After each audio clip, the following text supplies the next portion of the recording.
There we go. All right. Can anyone tell me what a promise is?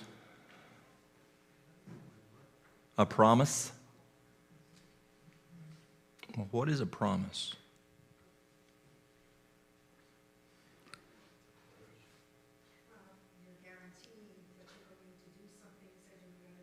Okay. Now, promises are a guarantee, but some promises are unconditional and some promises are conditional. Would you agree? What is the greatest promise that has ever been given to you? The greatest. Salvation. And you can spend eternity in heaven, here on earth, visiting the solar system. That's our greatest promise. What I'm going to share with you today is a promise. It's an odd way of looking at a promise, but it's a huge promise. And for a person who works in healthcare, it's an amazing promise, but it is conditional. And what is called is God's prescription. And God has a prescription program for us. And what I'm going to share with y'all is the challenges with a lot of what we're using today. But don't think that when I share with you those challenges, if you're on medication, you need to just walk out of here and never take medicine again. Because that won't work. If you're a type 1 diabetic, we haven't figured out how to totally eliminate insulin yet. Now, type 2 diabetes, that's an easy one.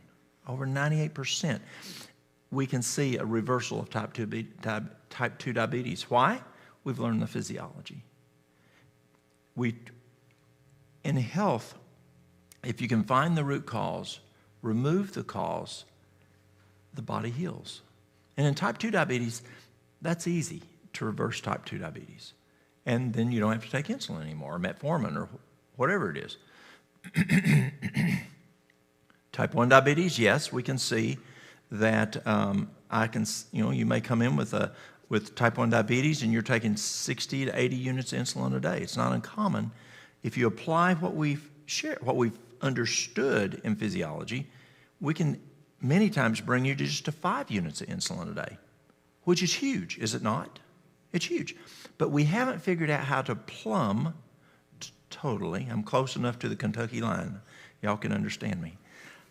To totally get rid of the insulin. Though there are some, even type 1s, that we see reversed and they don't have to have insulin anymore. But that's a very small minority. And what I'm going to share with y'all today, I want to make that clear because I'm going to share with y'all some harmful things. But I hope you understand the balance, and I'll talk about the balance. But I just want to make that upfront understanding. Let's see if this makes it work. Okay. You probably can't read that. That's a line for either, there's 2 lines, either toxic pills and surgery or lifestyle change. And where are the people standing? So many people don't want to make lifestyle change. I have people who come to see me and they have, we'll make it easy, type 2 diabetes. And I'll say, there's a good chance. We can totally do away with the diabetes. It's gone. When I was in Africa last time, a year ago, we had a lady come in. Her blood sugar was 399. She was on insulin. She was on metformin. And at the end of 14 days, her blood sugar was 115, and she was on 0 insulin and 0 metformin. The time before I was in Africa, I had a lady come in at 388, insulin, metformin, and in 14 days, she was at 124, no insulin, no metformin. It works. It's amazing. But many people are not willing to make the lifestyle changes. They'll come in and they'll say, what can I do? And I'll share with them. I'm not going to give up my whatever.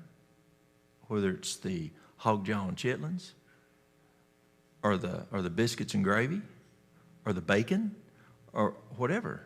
And it kind of links back to what we talked about earlier this morning. Prescription drug use is increasing rapidly. Between 1997 and 2016, the number of prescriptions filled in the United States rose from about 2.4 billion to over 4.4 billion, or by about 85%. That's huge in just 19 years. Why? Why do we see such an increase? Top 10 prescription drugs. Well, y'all know what Lipitor is. It's cholesterol. Levothyroxine. Lisinopril. Amlodipine. Losartan. Any of these sound familiar to y'all? Amoxicillin. Hydrocodone and acetaminophen. Adderall, thank you, Adderall. Prednisone, and metformin. That was the top 10 then. One of the challenges we have in statistics is it takes about 2-3 years before they publish stuff. Adverse drug reactions. Adverse reactions is an injury caused by taking medication. An adverse drug reaction is an injury caused by taking medication. ADRs may occur following a single dose or prolonged administration of a drug, or result of the combination of 2 or more drugs. The meaning of this expression differs from the meaning of side effect, so it's different than side effect. An adverse drug event refers to any injury occurring at the time a drug is used. This is guideline for good clinical practice. So why should we learn about adverse drug reactions? And over 2 million serious ADRs occur each year. That's a lot. Now, this is not what I put together. This is put out by the health community. Over 2 million serious ADRs annually. 100,000 deaths a year. Fourth leading cause of death ahead of pulmonary disease, diabetes, AIDS, pneumonia, accidents, and automobile deaths. Ambulatory patients, ADR rate unknown. Nursing home patient ADR rate is around 350,000 a year. Costs associated with ADRs. Is that a lot of money? $136 billion. Greater than total cost of cardiovascular or diabetic care. ADR causes 1 out of 5 injuries or deaths per year to hospitalized patients. The mean length of stay, cost, and mortality for ADR patients are double that for control patients. Why are there so many ADRs? 2/3 of the patient's visit result in a prescription. No, 2/3 of patient visits results in a prescription. Why? That's the tool. That's the tool. Remember, what I'm going to share with y'all, a number of years ago, probably 12, 13 years, Cheryl will remember, Mary Lou had breast cancer. And a friend of mine, who's a physician, told me I was not a responsible husband because we were not going conventional route. And he says, why do you believe the way you do? And so I took him, what I'm sharing with you this afternoon. It took him about 2 weeks, and he came back to me. And he said, Walt, I now understand why you believe the way you do. He said, but I know no other way to do it. Because all he knows is the pharmaceutical approach. He doesn't know the other way. And there's a number of reasons there I won't get into. ADRs increase exponentially with 4 or more medications. 2.8 billion outpatient prescriptions, 10 per person in the United States, filled in 2000. I can remember back in 1985, the average scripts for geriatric patients in the state of Tennessee was 18 scripts. 18 scripts was the average script, and 85 for a geriatric patient. Why do I know? Because I had a pharmacy. That was part of my responsibility. Contribution of drug interactions to the overall burden of preventable ADRs. Drug interactions represent 3 to 5% of preventable in-hospital ADRs. Drug interactions are the important contributor to a number of ER visits and hospital admissions. Antibiotic resistance has been called one of the world's most pressing public health problems. I remember I was walking down the hallway with my medical director one day, and he said, "Walt, I want to see every order for an antibiotic." And I said, "Why? You're going to make the guys mad. You're looking over their shoulder." I had 30-some physicians that had privileges, and I said, "Why are you asking?" "Because they're going to get mad at you." He said, "Walt, we are using cannons when a BB gun would work." And this is back in the early 90s. He said, "Walt, someday we'll have superbugs." That man's no longer alive. He was about to retire. But he saw what was going on with using these big antibiotics. Antibiotic resistance has been called one of the world's most pressing public health concerns. This is exactly what he was talking about here. Over the last decade, almost every type of bacteria has become stronger and less responsive to antibiotic treatments when it is really needed. These antibiotic-resistant bacteria can quickly spread to family members, schoolmates, and coworkers, threatening the community with a new strain of infectious disease that is more difficult to cure, more expensive to treat. For this reason, antibiotic resistance is among CDC's top concerns. And this is the National Center for Immunization and Respiratory Disease. Upper respiratory infections account for 3/4 of all antibiotics prescribed by office-based physicians. Upper respiratory infections. Up in here, upper respiratory. This is lower respiratory. Upper respiratory infections account for 3/4 of all antibiotics prescribed by office-based physicians. This is the CDC. More than 10 million courses of antibiotics are prescribed each year for viral conditions that do not benefit from the antibiotics. So why are we giving antibiotics to something that's a virus? It's because the patient wants it, many times. "Doc, you got to give me something." And so you go to the doctor. Who wants to just go to the doctor for him to say, "Yep, you got a virus"?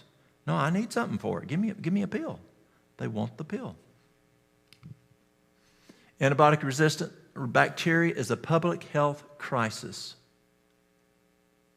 State hygienic laboratory at the University of Iowa. Medical errors.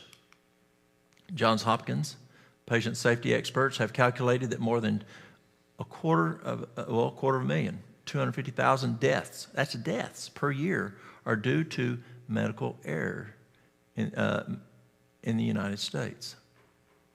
Y'all, that's a lot of people. That's a whole lot of people.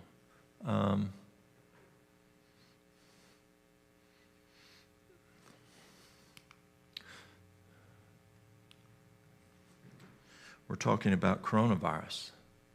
How many deaths in a year?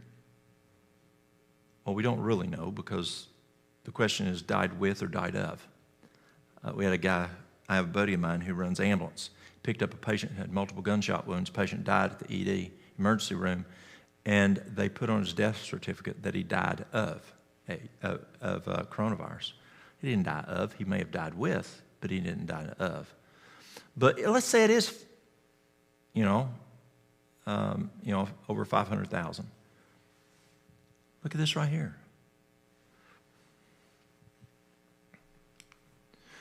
Johns Hopkins team says, and this is stuff from Johns Hopkins. It's not from Walt Cross out there pulling off the yellow rags. This is Johns Hopkins.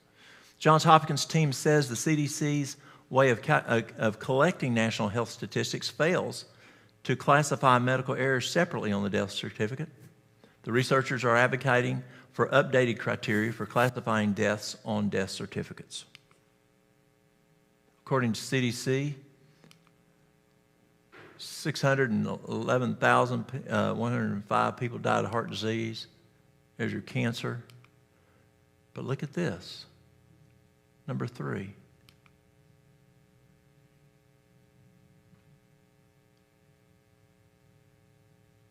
That's significant. But we don't see that on the news, do we? Newly calculated figures for the medical errors put this cause of death behind cancer but ahead of respiratory disease. This is Johns Hopkins. Medical error is a preventable adverse effect of care, whether or not it is evident or harmful to the patient. This might include inaccurate or incomplete diagnosis or treatment of a disease, injury, syndrome, behavior, infection, or other ailment. Medication errors. Food and Drug Administration estimate that 1.3 million people are injured by medication errors annually in the United States.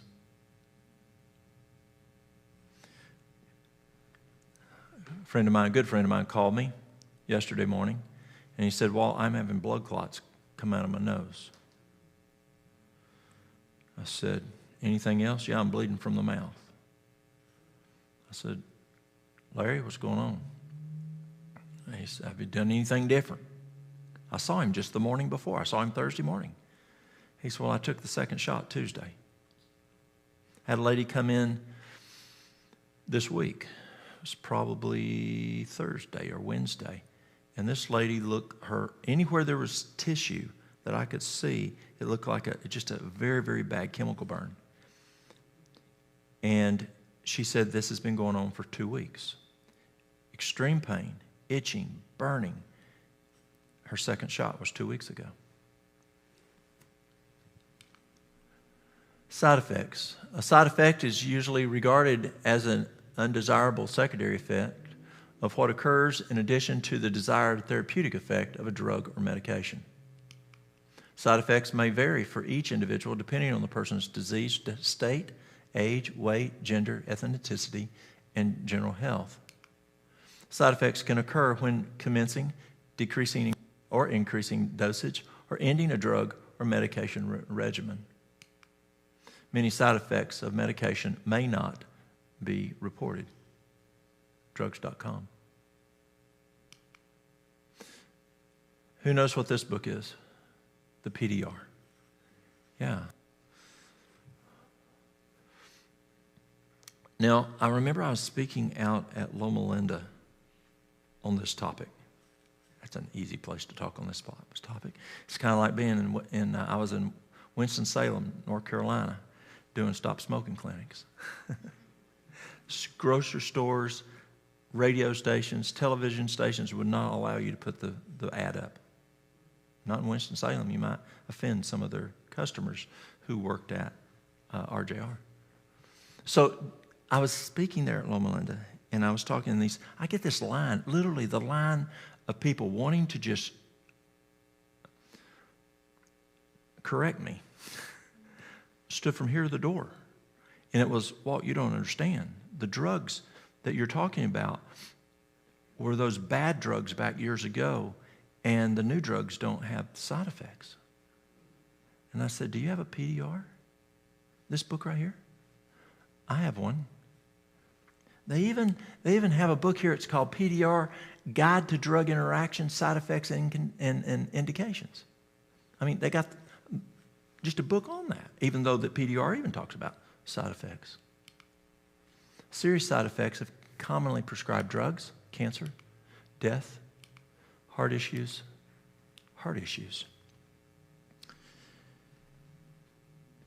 This last November, we found out something was wrong with Mary Lou, my wife. Back last April, a year ago right now, she started having some pulmonary issues. We got a chest X-ray, and the radiologist and the physicians all said she has COPD. Her COPD is one of two options. It used to be 3, now it's just 2. Asthma is no longer COPD. It's got taken out. So it's either going to be emphysema or chronic bronchitis. And they said she has emphysema. Her father smoked 3 packs a day, and that's just what you're hearing as she's trying to sleep at night. She had fine crackles, she had wheezing, and we can see it here in the lungs. It's emphysema. Okay, so I started addressing it as it was emphysema. Well, it started getting worse and worse. She saw 3 physicians. All 3 said, nah, it's just emphysema. November, she said, her energy level just, was going down fast.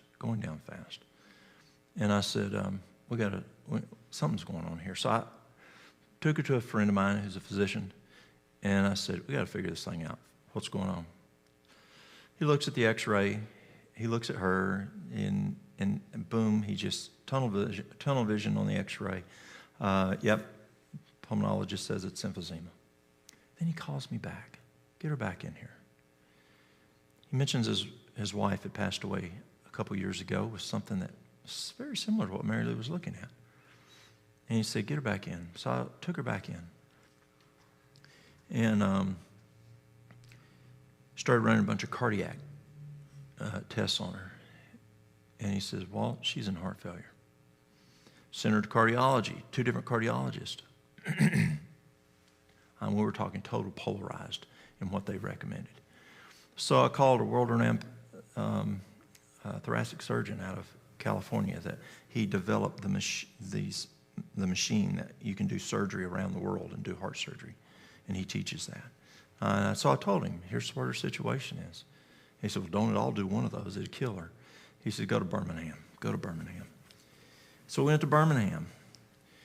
And what's going on with her? Her ejection fraction was at 25 to 30. Within a month, it's down to 10 to 15. As they went in, they said, the one cardiologist said, she just needs a stent. That's all it is, just needs a stent. I said, no, it's global. It's not regional. I don't believe it's an occlusion. He goes, we'll see. Comes back, he said, yes. Tell him what ejection fraction is. An ejection fraction is a fraction. It's a fraction of how much blood goes, when the heart opens up, it sucks blood in from the atrium down into the left ventricle. It opens it up to squeeze it, then to send it out to the rest of the body. And that's a percentage of how much blood goes in it to how much is squeezed out. So he comes back from the heart cath and he says, I wanted to do a stent. He says, I really wanted to do a stent for what we're dealing with here. He said, but she doesn't need a stent. He said, her vessels are squeaky clean. I said, I told you, it's global. He says, you're right. Yes, if it was the widowmaker, maybe, but it wasn't that. He says, we found it. He says, the signature's there. We call it the Red Devil. It's a drug that she took 45 years ago. The side effect of a drug she took 45 years ago. 45 years ago, she had cancer. And they gave her a chemo drug. Twice her heart stopped. 2 different times it stopped between she was 15 and 16 years old. They stopped using the drug. Her ejection fraction went down to 35 back then, but then it went back on up to where it needed to be within just, I think, 3 years. So we thought, heart's working good again. Side effect, heart issues, side effects, heart. We're talking 45 years ago. Now that side effect takes over.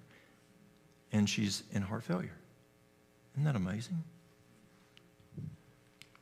Infections, kidney damage, liver damage on these drugs they're giving her down at University of Alabama. And that's why I want to be very clear here. We did natural. But when you have an ejection fraction of 10%, when I could watch her, normally the heart squeezes like this. But when you could see her heart was only squeezing like this on the echo, just barely moving, you need to do something. You can't just keep going on that. But the drugs they're giving her they can only use 2 because the others would be too aggressive. And they can, in therapeutic dose, they can only do 25% of a therapeutic dose on each one of those. And one of the side effects, is it lowers blood pressure. Lowers blood pressure. Well, that's fine for most people. She don't have blood pressure problems. We went in the other day to the cardiologist. her blood pressure was like 52/28. That's not good. And they said, well, no, we can't raise your dose because the side effect of the medication causes problems with the blood pressure, but also we're worried about your kidneys because what we're giving you can cause kidney failure. Liver damage. They also said that. They were concerned about the liver damage. Pancreatitis, stroke, suicide.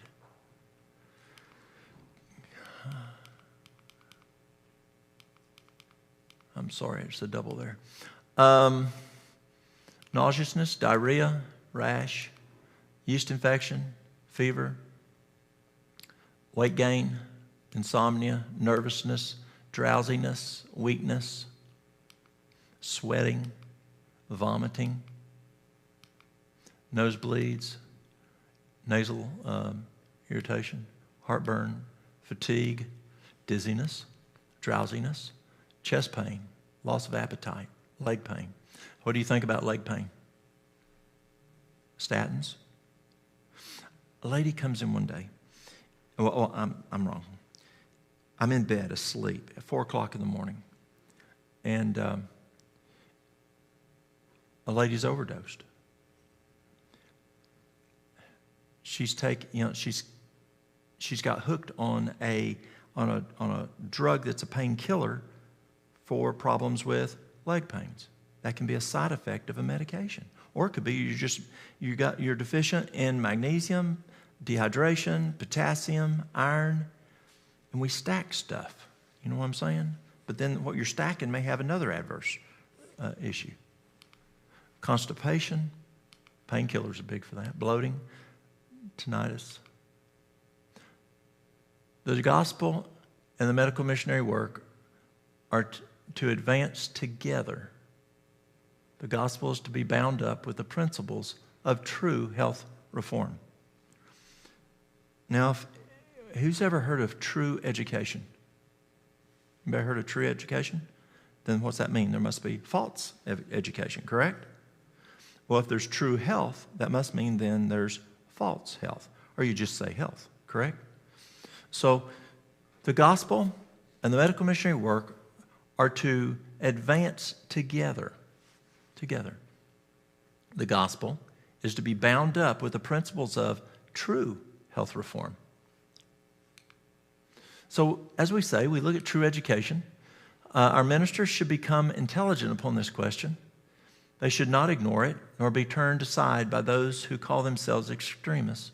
Let them find out what constitutes true health reform and teaches its principles both by precept and by a quiet, constant example. God desires that now, as never before, the minds of the people shall be deeply stirred to investigate the great temperance question and the principles underlying true health reform. I got a call from the banker one day. She said, Walt, bring me $100 to the bank. I said, why? She said, you brought me a fake one yesterday. I said, I used the pen. She says, Walt, just come down. I'll tell you when you get here. So I get there. She's the bank manager. And I said, I used the pen. I put a mark on it. It was just day before yesterday. It was just yesterday. No, day before yesterday. And I said, it marked the right color.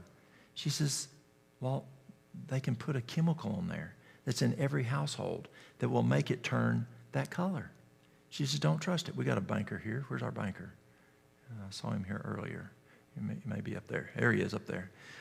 And she says, Walt, throw your pen away. It just cost you $100.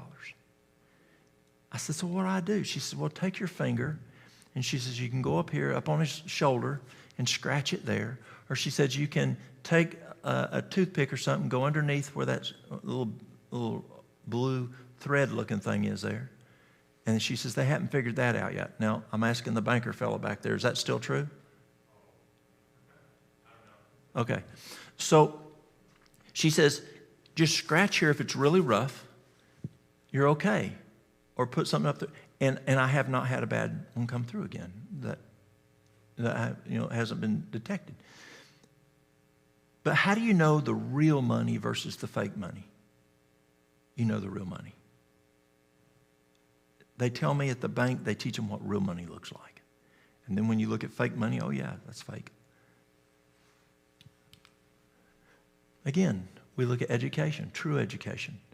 Well, we can go there to find out what's true education. Where do we go to find out where there's true health? If there's true and fake health, where do we find the true health? Ministry of Healing, Counsels on Diet and Foods. It was interesting. I know a lady. She was flying out west and she was sitting in first class and there was this man who was sitting beside her in the aisle, and she was by the window. And they take off, and she's up in the New York area, and she's flying out west. And there is a man sitting beside her, and he pulls out this book and starts reading it. And she goes, "Oh, you're Seventh-day Adventist." He goes, "No." "Why'd you think so?" "You're reading that book." "No." You know what his name was? Or is? Dr. Oz. He was reading that book.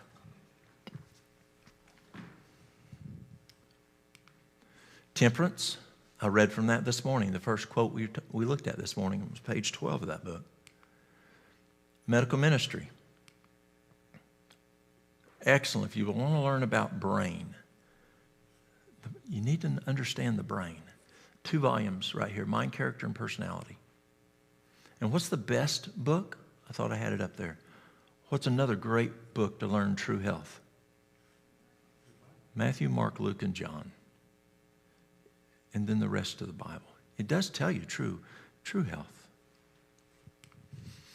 True methods for healing the sick is to tell them of the herbs that grow for the benefit of man. Scientists have attached large names to these simplest preparations, but true education will lead us to teach the sick that they need not call in a doctor any more than they would call in a lawyer. They themselves administer the simple herbs if necessary. Now, it is true. 2 weeks ago tonight, my son, someone broke down. He was helping him, and a pickup truck hit him full speed behind. And then a tractor trailer hit the vehicle. And he didn't have a seatbelt in because he got in the car to help get this disabled vehicle, out of the road. The driver couldn't figure it out. Why? He was stoned. And so my son was trying to get the car out of the road, or it was a Jeep actually, out of the road to prevent someone from doing what then happened. He was unconscious for 30 minutes. Is that a time to pull out a charcoal poultice? No. He's got a concussion. He's got a fractured spine. He's got other bones that are broke. No. There's times that we have to have intervention. And do y'all know what horse sense is? Common sense. Yeah, common sense. You got to have common sense and use what you know. I was at Station 2 a couple years ago. We get toned out to assist EMS. A fellow had been stung by a bee. He was allergic to bees. I get a phone call. Pull it out. It's dispatch. "Yes, Karen. Walt, where are you?" "I'm at Station 2. She says, I thought you were. I need you to, it's one of your guys." It was one of my guys. It was our captain. And I know he's very allergic to bees. Well, we were going to take the engine, but it's a lot slower than my son's pickup. So we took the truck. Got there, and he was going from just crazy man to plumb out. Crazy man, plumb out. Skin was white as this right here. Blood pressure was, it was low. His systolic was 70. His diastolic, it was low. I don't remember what this, I want to say 40, but I have to double check with Walter on that. Pulse was 118, and the truck's 15 minutes out. The ambulance is 15 minutes out. So I looked at the lady and I said, "Have you got any activated charcoal?" She says, yeah, I bought it from you 2 years ago. I said, get it. It was them white-faced hornets. It wasn't just a bee, it was white-faced hornets. And so I put activated charcoal here. I put activated charcoal here. And literally in 2 minutes, his blood pressure had gone up in the 90s, over 70. His pulse has come down. Skin color was coming back to normal. And his alertness was significantly better. Ambulance get there, and he presented well, just like he was fine. I had to talk him into going to the hospital. So as we understand physiology, God has given us stuff that we can use. If I didn't have charcoal, if I didn't have something like that, he needed the EpiPen. Well, on the way to the hospital, I told the guys on the truck what I'd done. On the way, I knew the one guy, the other guy, I don't know too well. And he's the one who had the care. Halfway to the hospital, he decided, I don't want to get yelled at by the ER docs. I'm taking this stuff off. The guy tells me, who is my captain on the fire department at the time, he said he washed that stuff off. He said within 1 minute, my lips started going numb, and he says, I passed out. And then they start having to do the drug. So as we understand physiology, we can do natural things that we have. But if we don't understand the physiology, we got to use what's at hand that we've got. Does that make sense? I mean, life versus death. Remember the little boy that had malaria, and the father did not use any medication, and the boy died. Do you remember the story? And the father asked the writer, would I have sinned? No, not at all. So as we understand the physiology, we can do that. But if we don't understand it, especially if it's life or death, you need to use what's at hand. And I'll explain a little better. To educate the human family that the doctor alone knows all ills of infants and persons of every age is false teaching. We definitely see that today because everybody's got a different specialty. And the sooner we as a people stand on the principles of health reform, the greater will be the blessing that will come to those who do true medical work. There is a work to be done in treating the sick with water and teaching them to make the most of the sunshine and the physical exercise. Thus, in simple language, we may teach the people how to preserve health and how to avoid sickness. This is the work our sanitariums are called upon to do. This is true science. There are simple herbs and roots. No, we're talking about what is true health. There are simple herbs and roots that every family may use for themselves and need not call a physician any sooner than they would call a lawyer. There's that statement again. We add confidence in the use of water as one of God's appointed remedies, but no confidence in drugs. There are many simple herbs which, if our nurses would learn the value of, they could use in the place of drugs and find very effective.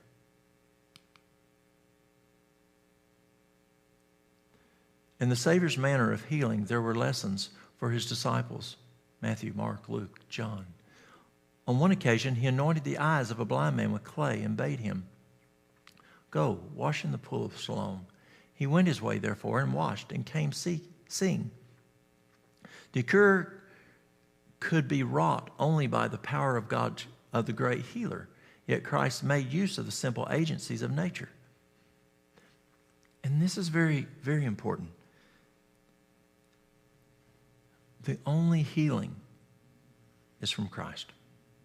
It is not in the drug. It is not in the herb. It is not in the hydrotherapy. It is only in Christ that we have healing. As here, he blessed and used it, the natural remedy. Yet Christ made use of the simple agencies of nature. While he did not give countenance to drug medication, he sanctified the use of simple and natural remedies. That was Desire of Ages 8:24. So if God has identified true health, has he also identified false health?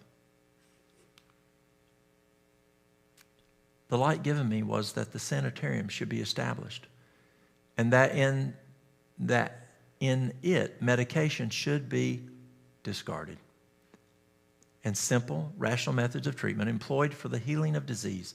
This is the institution people were to be taught how to dress, breathe, eat properly, how to prevent sickness by proper habits of living.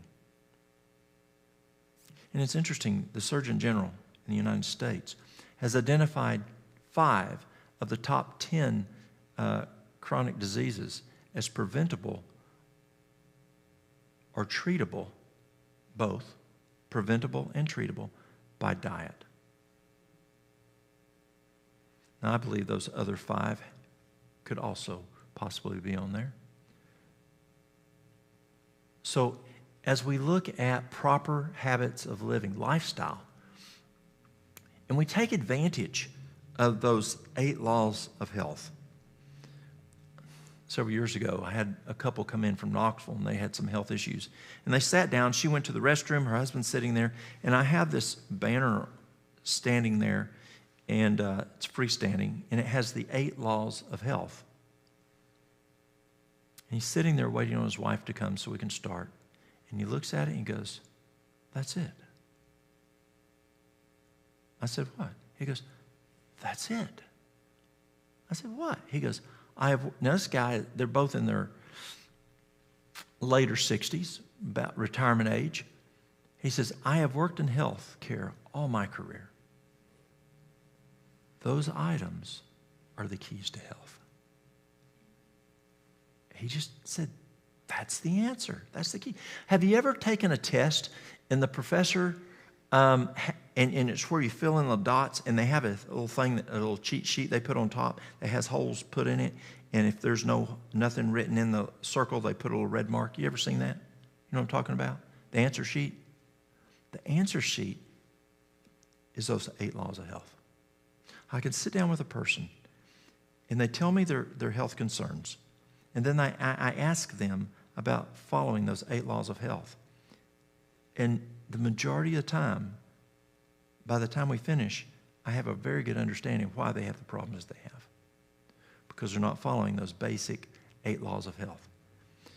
And as I read from Mayo Clinic, as I read from Johns Hopkins, as I read from Cleveland Clinic, Duke University, Harvard University, you know what they're talking about today? Nutrition, exercise, hydration, rest, sunshine. You've ever heard of those before? That's what it's talking about here. Those proper habits of living are so important because it's kind of like a car. You know, you go squalling your tires, slamming on the brakes, never wash it, not worry about how you drive. Your car just ain't going to work too good.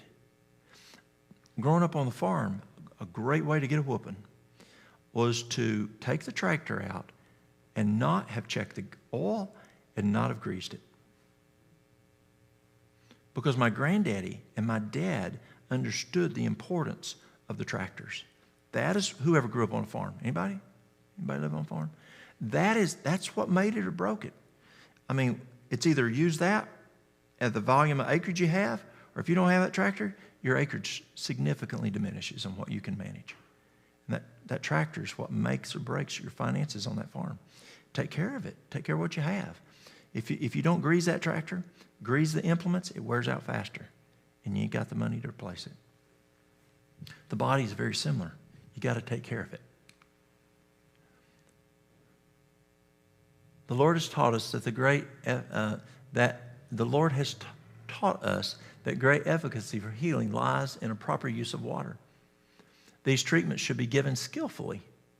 Now, how do we use water? Yes, we can drink it, and that's important. But how else can we use water? Hydrotherapy. Who said that? Hydrotherapy. Hydrotherapy is amazing.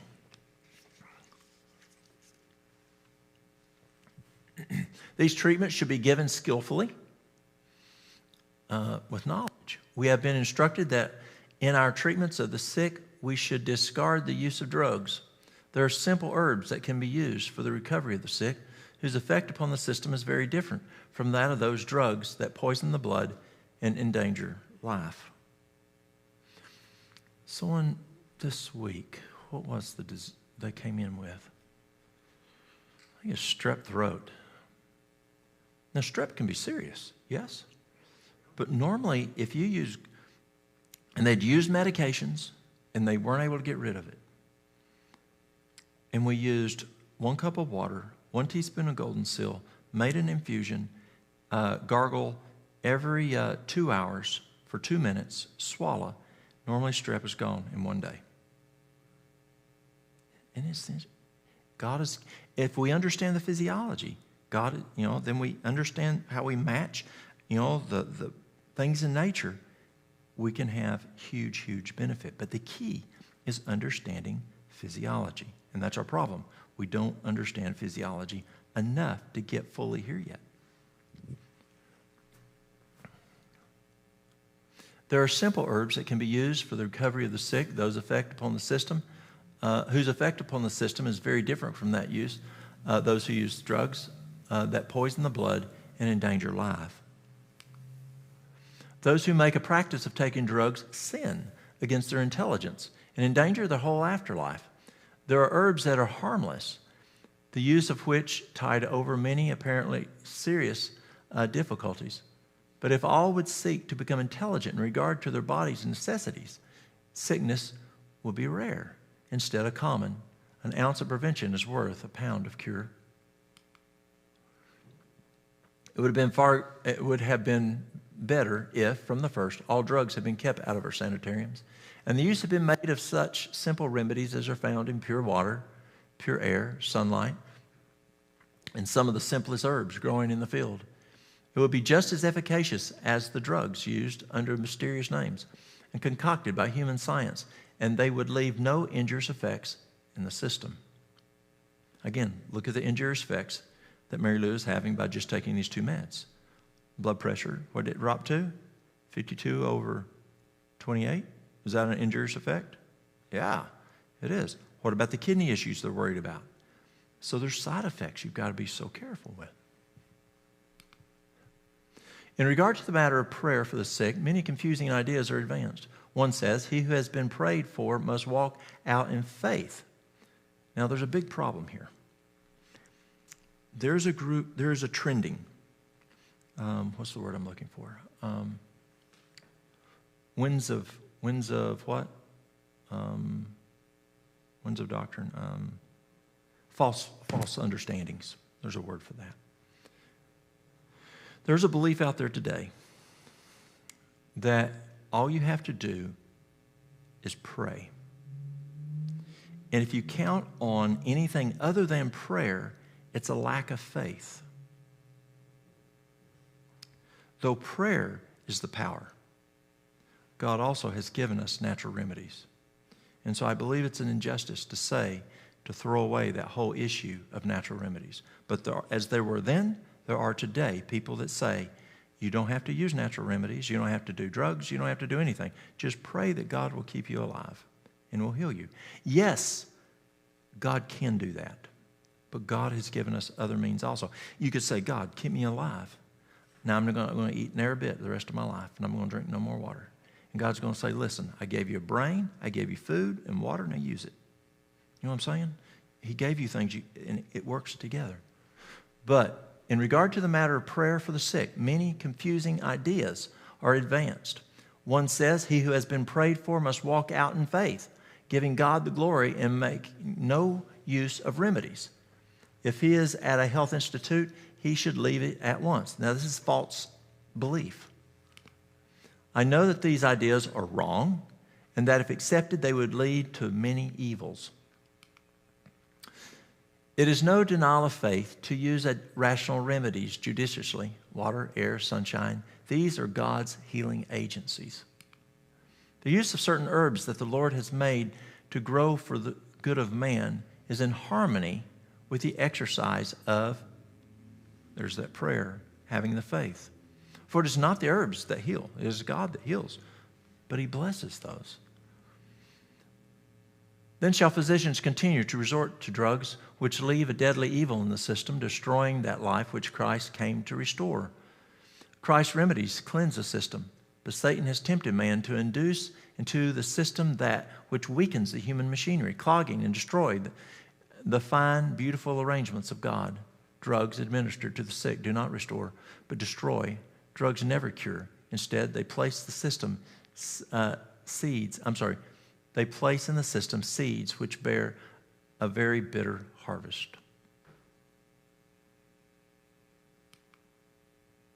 There are many more who die from the use of drugs than will all who have died of disease that nature has been left to do her own work. It is the Lord's purpose that his method of healing without drugs shall be brought into the promise in every large city throughout our medical institutions. People need to be taught that drugs do not cure disease. It is true that they sometimes afford present relief, and the patient appears to recover as a result of their use. This is because nature has sufficient vital force to expel the poison and to correct the conditions that cause the disease. Health is recovered in spite of the drug, but in most cases, the drug only changes the form and location of the disease. Often the effect of the poison seems to be overcome for a time, but the result remains in the system and works great harm at some later period. By the use of poisonous drugs, many bring upon themselves lifelong illness, and many lives are lost that might be saved by the use of natural methods of healing. Medicine have no power to cure, but will mostly generally hinder nature in her efforts. Break down vital forces. Drugs always have a tendency to break down and destroy vital forces. The liver, heart, and brain are frequently affected by drugs, and often all these organs are burdened with disease and unfortunate subjects, if they live, are invalids for life, wearingly dragging out a miserable existence. This is due to the side effects of the drugs.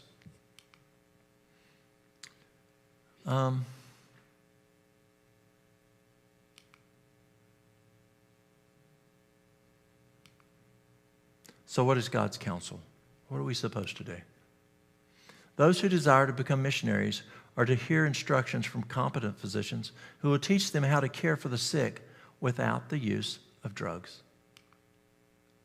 Those who sin against the knowledge and light and resort to the skill of a physician in administering drugs will be constantly losing hold on their life. The less there is of drug dosing, the more favorable will be the recovery to health.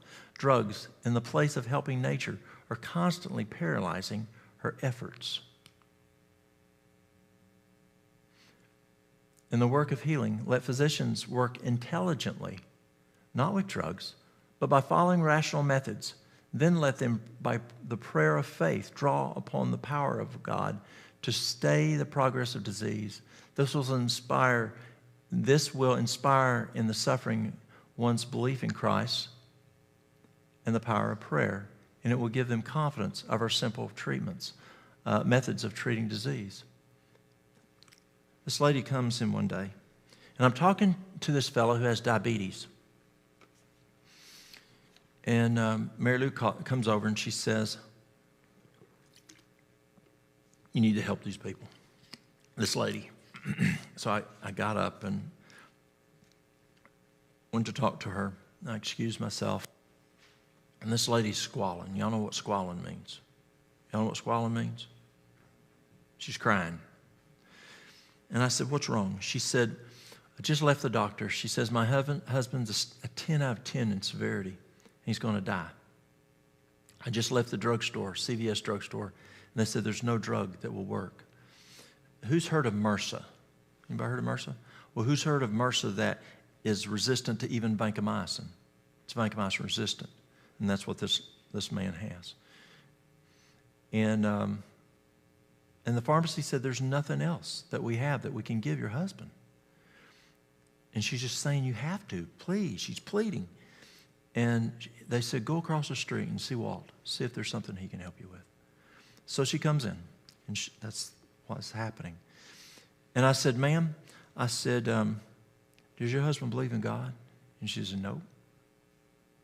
I said, do you believe in God? She goes, no. I said, I have something that may be very beneficial, but it's only God that will do the healing. Are you willing to try? She says, I'm willing to do anything. I want my husband to live. So I went and got it, brought it to her, and I said, do you mind if Mary Lou and I pray that this will heal your husband? I said, because this don't heal. Only God does the healing. She says, I told you I don't care. I want my husband to live. I said, yes, we'll do it. So Mary Lou and I prayed that God would bless this and use it, and it would heal her husband through God's healing power. She left, came back a week later, all happy.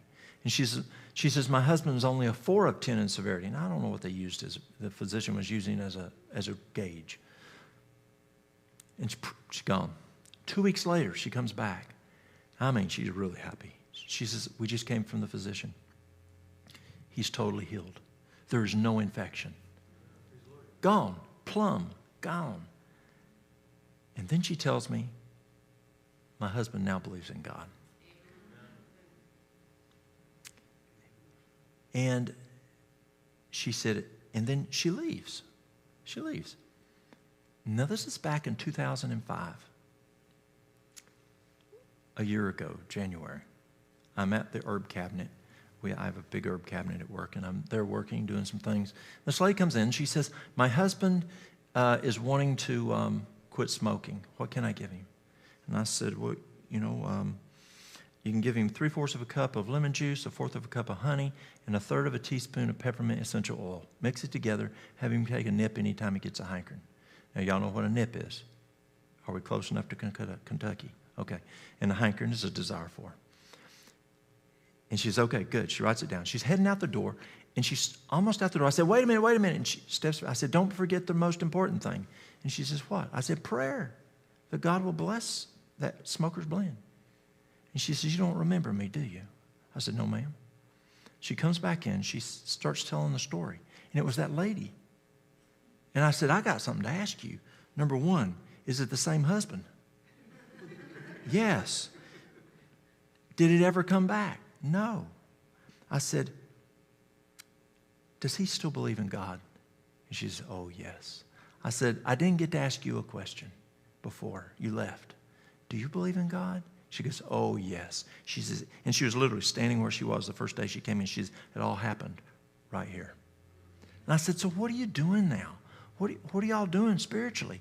She goes, oh, we go to the Lincoln Baptist Church. We're really involved in the church. I do not know what God has for her.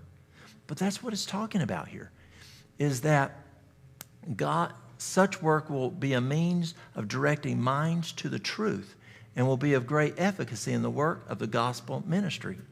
See how natural means. It was just garlic, a super strong garlic, but it was garlic. But it was the power of God that made that garlic be effective and totally kill that very, very strong infection. Many physicians are not as thorough and intelligent as they should be in the practice of their profession. They resort to drugs when greater skill and knowledge should teach them a more excellent way. Lives have been lost, which might have been saved if drugs had not been resorted to. As a rule, the less frequency they're employed, the better the patient will prosper. Are you seeing the negative effects of drugs? I mean, it's very clear.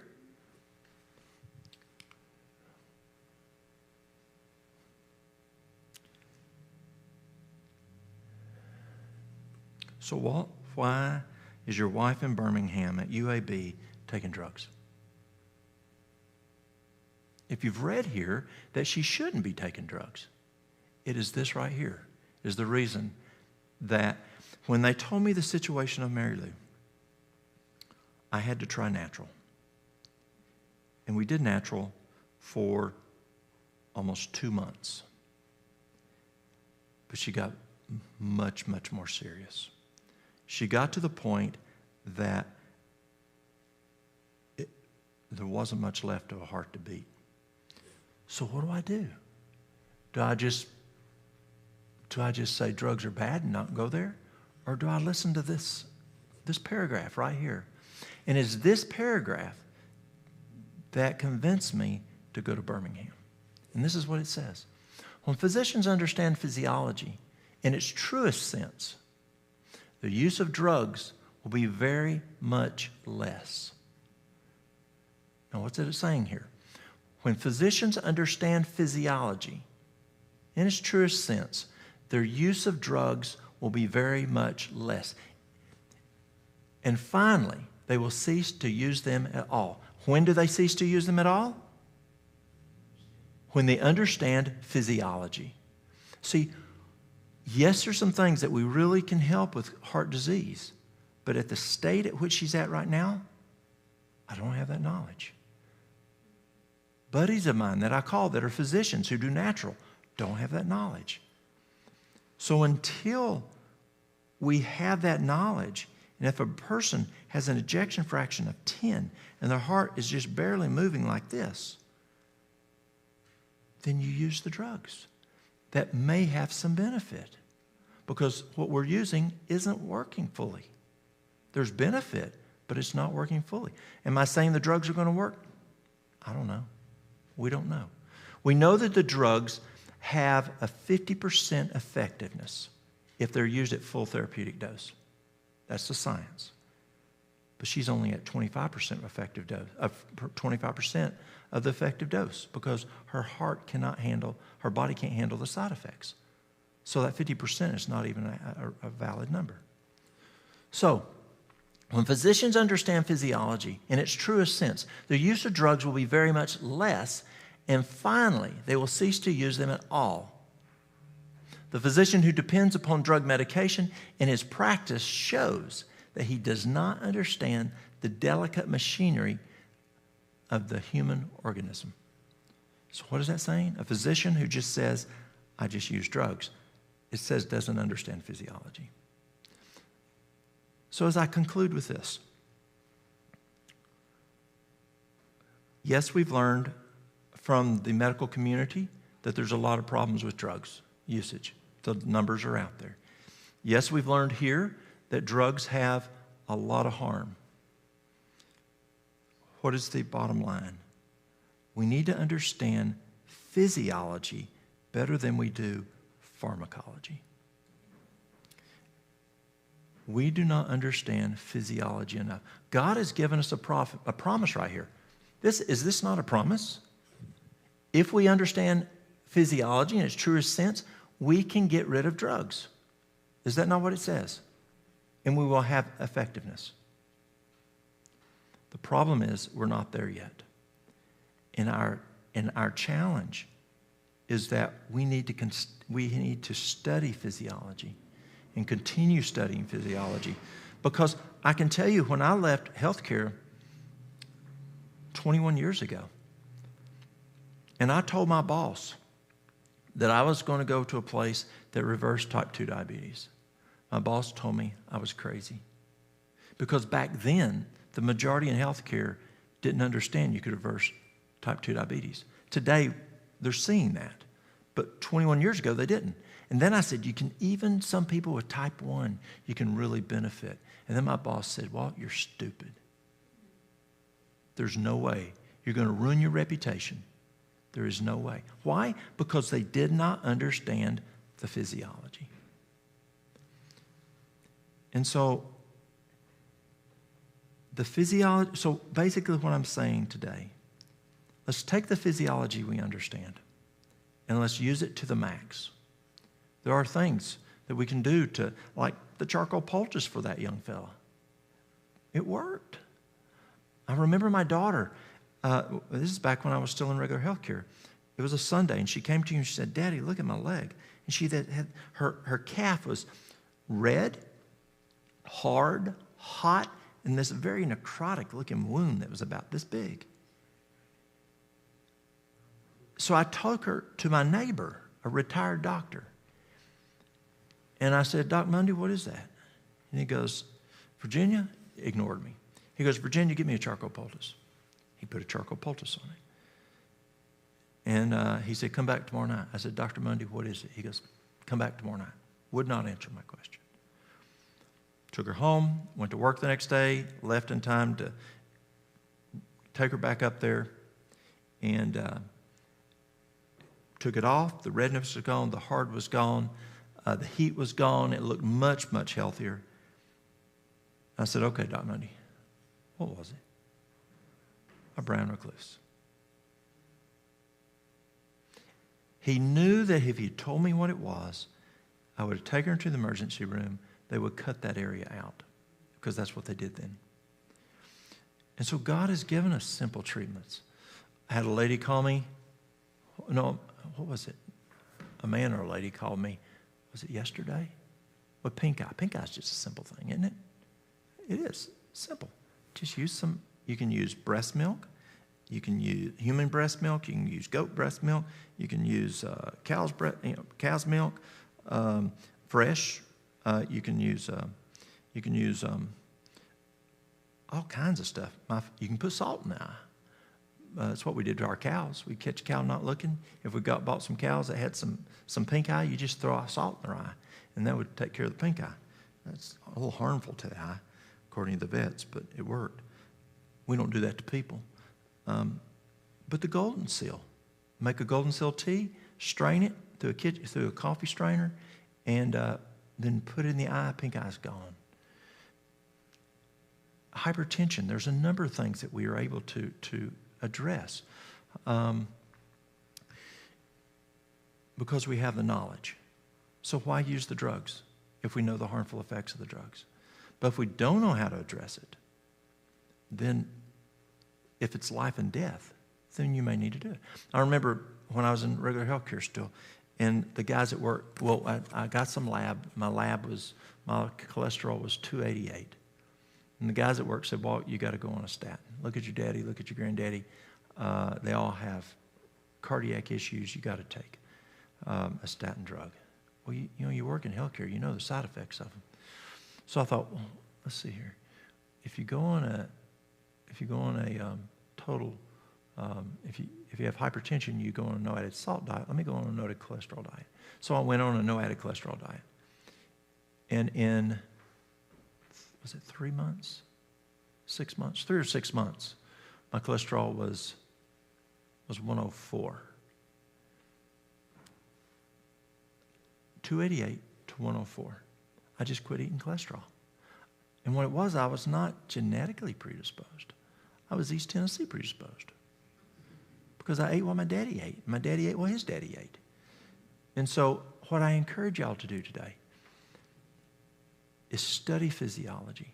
If you have a health problem, study the cause. If you have a disease and you're not sure what it is, go to Mayo Clinic. Mayo is a great resource. I use them a lot. Go to Mayo, put the disease, and go to Mayo, and it will tell you what the cause is. Find the cause, remove the cause, and you can correct the disease. The key is in understanding the physiology to remove the cause. And then start looking places and see if other people have figured it out. And check people against people. Don't just go to the first one you see on the internet. See if there's a commonality. Look at Agatha Thrash. Look at Neil Nedley. Look at John Harvey Kellogg. And see what they did to do it. Who mentioned Kloss today?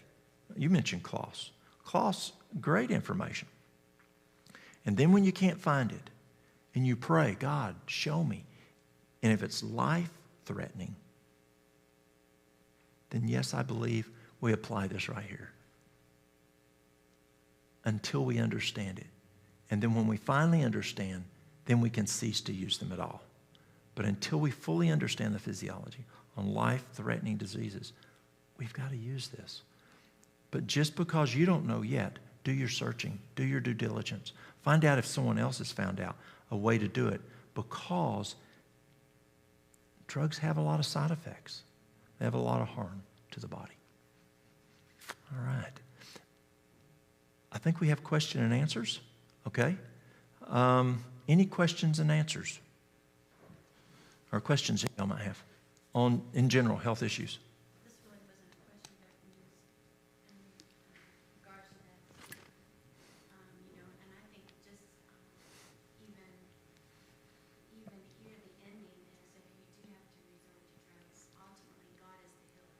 That's right. Ultimate, God is the healer. And don't just say, okay, I had to go to drugs. I'm going to always have to use them. Keep looking. Keep looking. Someone else may have found out how to physiologically address the issue, and you can quit using them. Yes. Questions?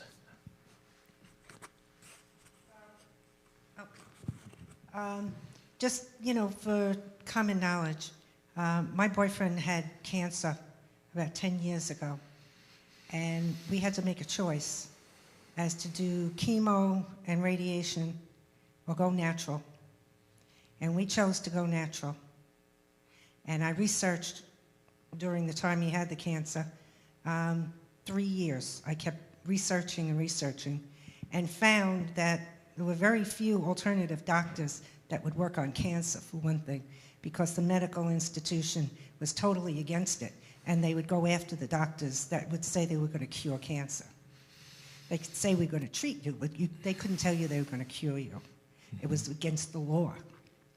So we did find a treatment, but it was only done in one state in the United States, and that was Reno, Nevada. And it was something called B17. And almost nobody even knows what B17 is. And it comes from apricot seeds, it comes from lima beans, a number of things. But it was outlawed because the pharmaceutical company knew it worked. And they outlawed it.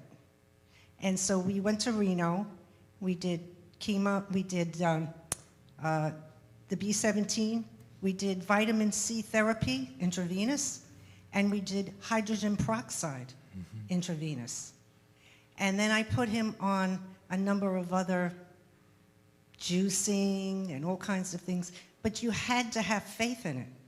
If you didn't believe in it and you didn't have faith in it and you didn't follow it, really work hard at following it, obviously it wasn't going to work. So we did this. Well, 10 years later, something came up and he had to be checked because he might have needed some surgery, and they wouldn't operate if they still thought he had some cancer. They found that his cancer was totally gone. And we did no doctors except the ones that would do the intravenous for us, but we worked on all kinds of treatments, including baking soda, because alkalining the body kills disease.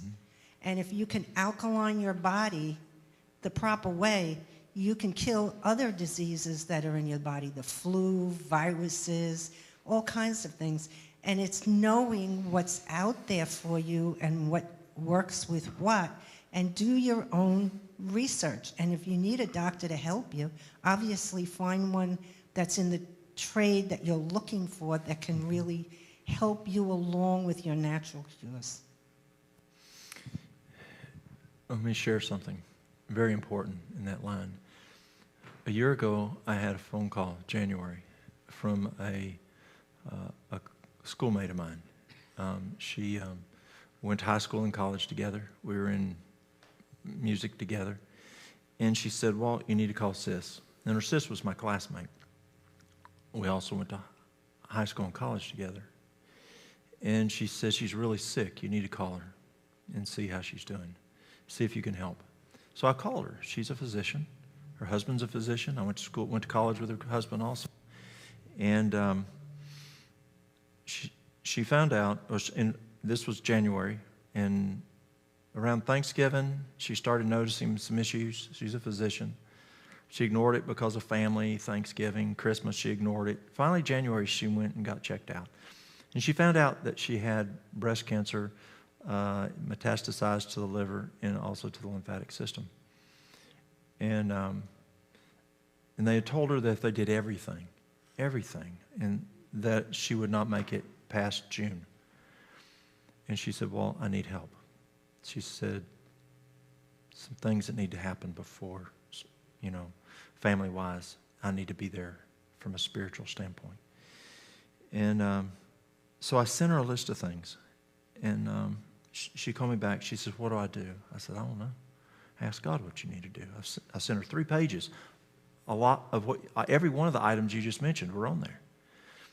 And she said, what do I do? I said, I don't know. You need to ask God what you need to do. pray and ask God what you need to do. And she called me back, and she said, this is what I believe I need to do. And she did them. And I check on her. She's doing well. The middle of June, she had an MRI, CT, and PET scan, all three. They found no cancer. In the end of June, the week that she should not have lived up to, the surgeon, a friend of hers, who's a surgeon, said, we've got to do a radical double mastectomy because what you have is extremely dangerous, and it can kill. It can come back, whatever. I believe it's still there, he says. So she says, I believe God heal me. And he said, I'm serious. You need to do something. So she said, okay, physician to physician. You can look. If you see something, take care of it. If there's nothing there, leave it alone. So he goes in and he does 3 major areas of exploration. All he found was perfectly healthy tissue. And she's still alive today, and there's no cancer. Why are there those stories? And why are there other stories? You have the same cancer, do the same treatment, and there's 2 different outcomes. I have 5 grandkids. 3 of them are 2 years old. And all 3 of my kids had kids within 10 months of each other. And then I have 2 of them one that's 5 and one that's 6. And the 5-year-old and the 6-year-old are smart little kids. And they're always asking, Granddaddy, why this, why that? And there's some things I can share with them. Why? And there's some things they're not able to understand. Y'all understand that? Either they don't have the knowledge or things they just don't talk about to kids at that age. And I just have to say, you got to trust me. But Granddaddy, why? Just trust me. Someday I can tell you. But not right now. You won't understand. We are that 5-year-old. Is it true? It's true. God does the healing. And that's the toughest thing for me. I don't like working with cancer. Because cancer has some bad outcomes. But yet, I can promise 100% healing. I have a friend of mine who's a physician. He says, Walt, you can't promise 100% healing. Yeah, I can. The Bible says you can have 100% healing. It's conditional. It's 4 things. You got to accept Christ as your Savior every day, not just when you're 5 years old, 8 years old. You got to become really, really good friends with Him. It says when He comes back, it says He'll come back and He'll say, I never knew you. You didn't spend time with me. We got to know Him. Number 3, if you've done something bad, ask for forgiveness of the person you done bad and to God. And number 4, the Bible says you got to read it. And if it says do it, do it. And it says don't do it, don't do it. If you follow those 4 things, I promise you there will be healing. There's not a lot of time left. Do you believe that? I don't think there's a lot of time left. And so as that God makes the decision when that healing takes place, we do not understand that. We do not want to lose that person. But God understands, and someday, if we are able to be in that situation, we can then understand. But if that person follows those 4 conditions, God will either heal them now or He'll heal them later. And that's the most important healing that there is. And so, cancer's a tough one. Mary Lou's situation's a tough one. We don't know what's going to happen. I was there 10, 11 years ago with this question. I'm there today. We don't know what's going to happen. We have to trust in God. We have to make sure that we're ready, doing those 4 things. And then we have to trust Him. Yes, sir. Yes, I talked to you a little earlier about my wife's got issues with thyroid, and you said something about a juice fast. Can you repeat what that consisted of? Yes. When a person has Hashimoto's or an autoimmune disease, the best thing I have found to attack autoimmune disease is a juice fasting. It's amazing. It's phenomenal. There's a movie out there that's called Fat, Sick, and Nearly Dead. Who's watched it? We've seen it. Fat, Sick, and Nearly Dead. Y'all watched it. We've seen it. Just do it. Don't do movie 2. He messed up on movie 2. Y'all, who's watched movie 2? Movie 2, he thought, well, now I can do everything in moderation. If you have problems again, then just do a reboot. No, just stay eating just right stuff. Abstain from the bad stuff and do what's good in moderation. I think Joe understands that now. So how do you do the juice fast? There's juice recipes out there. I like staying more so on the vegetable side. There's less fructose, though there's a program out there called The Grape Cure.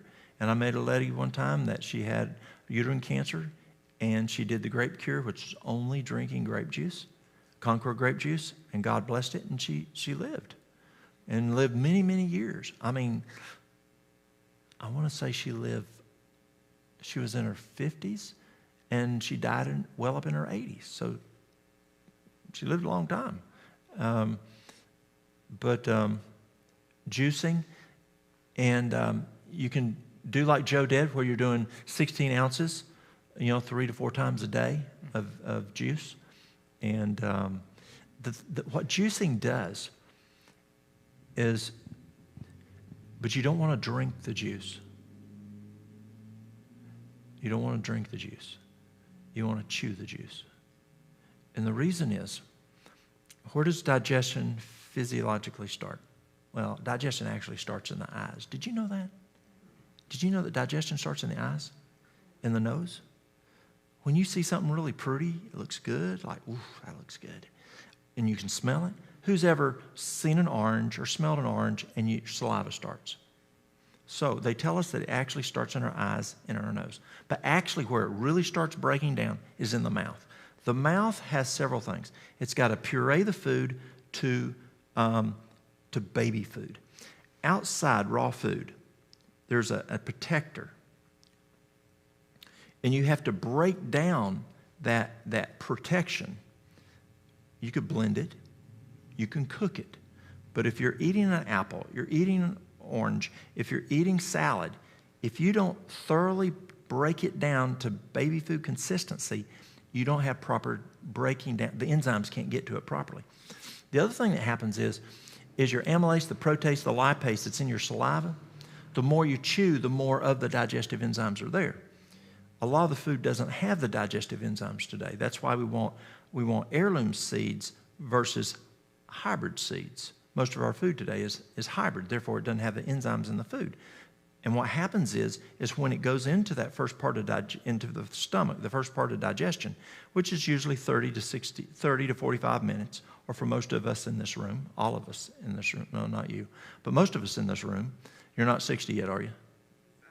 You are? Okay. All of us, well, anybody, anyway, all of us about there, when we hit about 60, maybe not back there, but when we hit about 60 years old, that process can take over 60 minutes, if not 2 hours.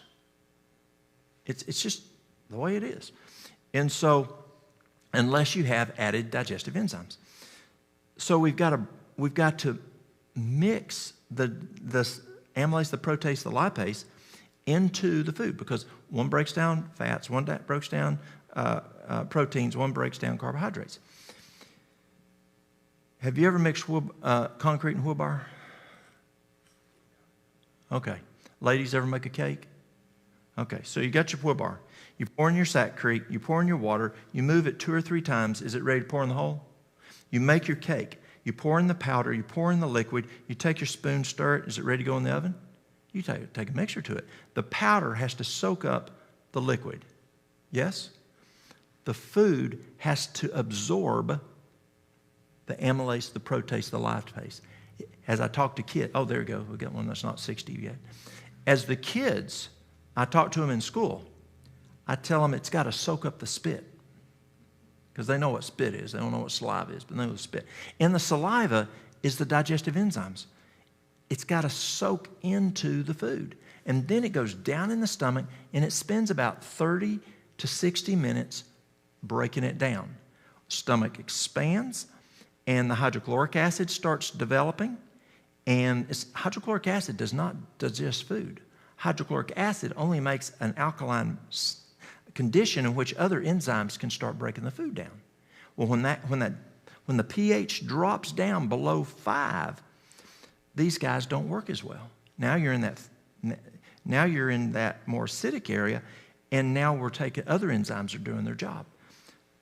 To get that first part of digestion work with the pepsin and the digestive enzymes, you got to chew even your juice so that that food in the juice soaks up the digestive enzymes so that when it gets down here, it now can digest. So you got to chew your juice.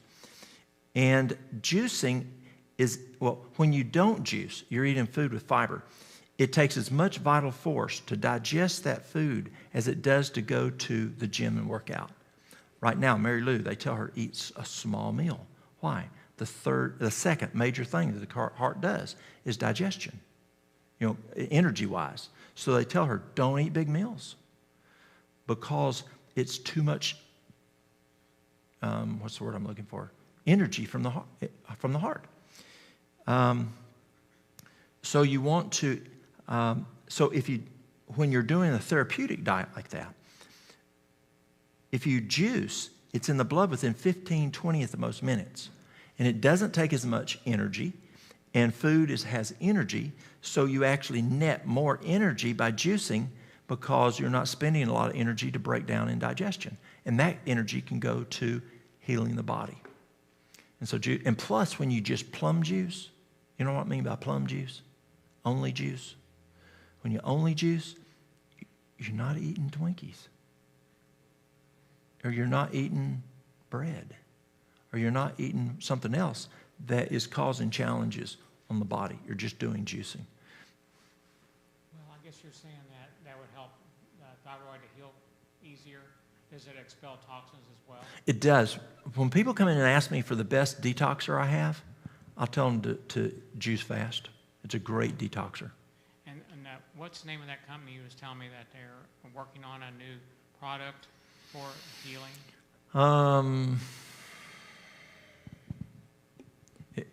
She used to own Renew Life. Barbara Watson is her name. And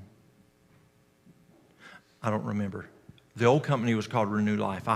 Barbara Watson is her name. I have to look that up for you. I appreciate Vital that. Force is the products. My wife was wondering what the ingredients would be in that product. Don't know yet. They're still working on it? It's only in the conception thought phase. Yes. Because, when I was talking to him, I said, we have people who are whole food plant-based. See, I'm not a vegan. Did y'all know that? I'm not a vegan. Yeah, my shoes are leather. And a vegan would not wear leather shoes. I also eat honey, and a vegan wouldn't eat honey. So I told her I have customers who are plant-based, whole food plant-based. And so they want a product for enzymes to help with problems from the pancreas not producing. You've got to use, right now, is either bovine or bovine or pig. And we need something that's plant-based. And she said, she talked to Barbara, and Barbara said she believed there is something out there she can come up with. So she's a very good scientist. Very good. Thank you. Yes, sir. When you talked about the juice fast, how many days should the juice fast be for the thyroid? How long should the juice fast be for an autoimmune disease such as thyroid? I would do 60 days. Now, it's interesting, down at UAB, one of their cardiologists in the team, when people are really bad, and they can't, really, really bad, he tells them just to juice. Because, again, they told Mary Lou to eat small little meals. Well, if he has some of his patients only juice, because it takes so much energy from the heart to digest. So he does 70 days for those people. Yes, ma'am.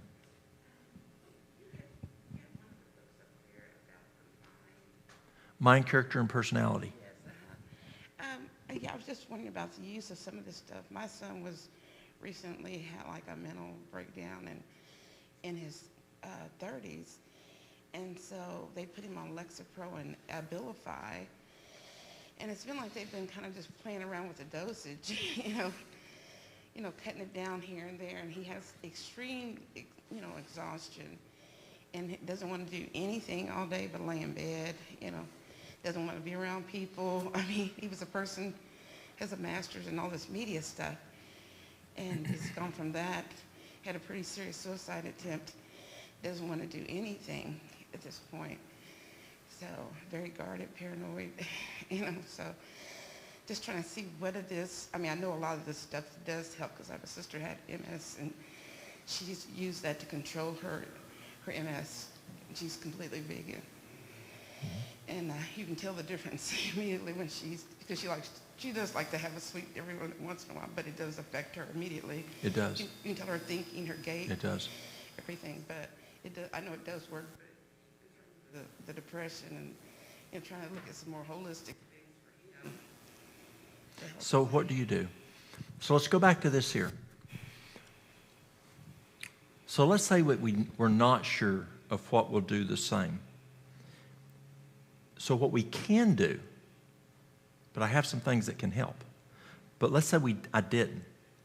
So what do we do? So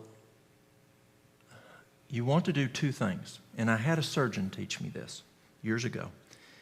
He said, Walt, the first thing you do is there's three things. Number one, identify the organ or the system. Okay? So what's the organ that there's the problem with? His thinking, his brain. So it's the brain. So brain's the organ. The brain is the most important organ in the body. Some people say the heart. Now, why is the brain the most important organ in the body? Okay, even regulates the heart. Why else? Higher. What's the most important reason? Pardon? It's how we communicate with God. That's right. So the brain is the most important organ that we have to protect because that is how we discern God's word. It's how God talks to us, and it's how we make decisions. Okay, so number one, we identify the organ. The organ's the brain. The next thing he taught me was you have to stop anything that harms that organ or that system. So is there any lifestyle issues that person does that can harm it? Number three, what does that organ or system, what makes it work well? So let's look at the brain. Alcohol affects the brain. I'm not saying he uses alcohol, but I'm just smoking. Drugs. Sleep deprivation, significant on the brain. We talked about this morning, processed foods. Harvard University says the brain has a hard time getting the waste of processed foods out of the brain. So processed foods. There's a number of things that harms the brain. Okay, what can we do to improve brain function? According to Harvard, this was last year, I think, or year before last, they said this. They said that neuroscientists around the world have identified that the best medicine for the brain, neuroscientists around the world have identified that the best medicine, quote, is exercise. Exercise is phenomenal for brain function. We've also learned that sleep is important for the brain. You know what the lymphatic system is, okay? When we went to school, we didn't know that the brain had a lymphatic system. Just last year when I was in Africa, Dr. Irvin Davis and I were teaching, and we were teaching about different things, and he was talking about the lymphatic system, and his picture did not have a green in the brain. There's green all over the body, but no in the brain. And one of the students said, but Walt talked about the brain has a lymphatic system. And Davis goes, I said, it's the lymphatic system. He hadn't heard of it yet. We didn't learn about it in 2014. What happens is the brain has a sewer system. From 9 o'clock to about 10, it kicks on and does a deep cleaning of the brain. From 10 to midnight, it does a thorough clean. But it only works between 9 and midnight. But you have to be asleep. We now, last year, found out from Harvard, and Harvard said, though we thought that the only way to turn on the lymphatic system is through being asleep, we have also now found that exercise also kicks on the glymphatic system. But, bold letters, underlined, red. It has two different functions. They need to have both, the hours before midnight and the exercise to get the full benefit of the glymphatic system working. So if you want to get rid of the waste in the brain, which is very important, it's just like not being able to flush the toilet, then you want to, he needs to be asleep by 9 o'clock, and he needs to have exercise. But it's not just the hours before midnight. It's not just 8 hours sleep. See, sleep deprivation, they used to tell us, was less than 6 hours. And then now they say it's 7 hours. But Harvard is really flirting with saying 8 hours is really good for us. I think they're going to move it from 7 to 8. We know that the Breezel-Belloc study in California, the Alameda County study, in the first 9 years of their research found that less than 7 is sleep deprivation. Then, when they went to 15 years in the study, they said less than 8. So I believe Harvard's going to go less than 8 too. So it's the hours before midnight. It's having the contiguous sleep to get those 4 levels of sleep, to get that REM sleep. Because if not, you wake up every 2 hours, you're not getting the full REM sleep. And that's the last. It's contiguous. It needs to be contiguous. So it's the hours before midnight. Hours before midnight or twice the hours after midnight. And then you've got your 8 hours sleep, but it has to be contiguous. So that's important. Water. Water is so important for the brain. University of California at Davis says a 5-year-old, how old is he? 7. Okay. A 5-year-old, it takes a half a gallon to run a 5-year-old. A half a gallon to 128 pounds. Over 128 pounds, how much does he weigh? Well, he's gained weight, so he's eating a lot of fast food. Okay. Well, take his body weight, divide it by 2. He's probably about, I'd say 180. 180? Okay. So 180 divided by 2 is 90. He needs 90 ounces of water a day to sit on the couch. I'm supposed to drink a gallon of water every day if I'm home, because I'm a fireman. In the state of Tennessee, the Fire Academy says that I need to be well hydrated proactively in case I go into a house fire. When I fight fire with the U.S. Forest Service, the Park Service, they tell me I have to drink a gallon of water every hour and a half that I'm on wildland fire. It used to be every 2 hours. Now they say every hour and a half. So it depends on the exertion, the sweating, whatever the person's doing. But it's not just that. It's how you drink the water. See, if you drink, it depends on what physiology book you drink. Some say it's 3 ounces, some says 5 ounces. Dr. I'll come to me in just a minute. The average is 4 ounces. So it's called free flow. If you drink more than that, it's like there's a hole right here and water spills out. So I keep filling this up and I'm trying to fill it up, but water's pouring out anything above this. Well, that's what our bodies does in free flow. It goes to the kidneys. Yes, we want that first thing in the morning, that we clean out our kidneys from the night before. But what they have found is that if we'll do this 3 to 4 times every half hour, you'll well saturate the body. It's like having a soaker hose on your garden versus pouring 5-gallon buckets on your garden. It's going to wash off. And so he needs to have that water contiguously throughout the day. Not but contiguous. Contiguous means without stop. Except, I say contiguous, between meals. Because you don't want to drink within 15 minutes before a meal, during the meal, to an hour after the meal, because that affects digestion. And I won't get into why that is. But, so he needs to be the brain needs to be well hydrated. He needs a good vitamin D level, sunshine. And so it's not how much vitamin D you take a day, 5,000 IUs or whatever. It's what is the blood level. Because I had a lady that she was taking 20,000 IUs a day, twice a day. She'd taken it for a full 3 months. She was Caucasian, the darker the skin. As when I went to Africa last time with Dr. Davis, he's a black fella. He told the people, he said, we have sunglasses on our skin. He says it takes 6 times more sun exposure for us than it does Walt to get the same amount of vitamin D.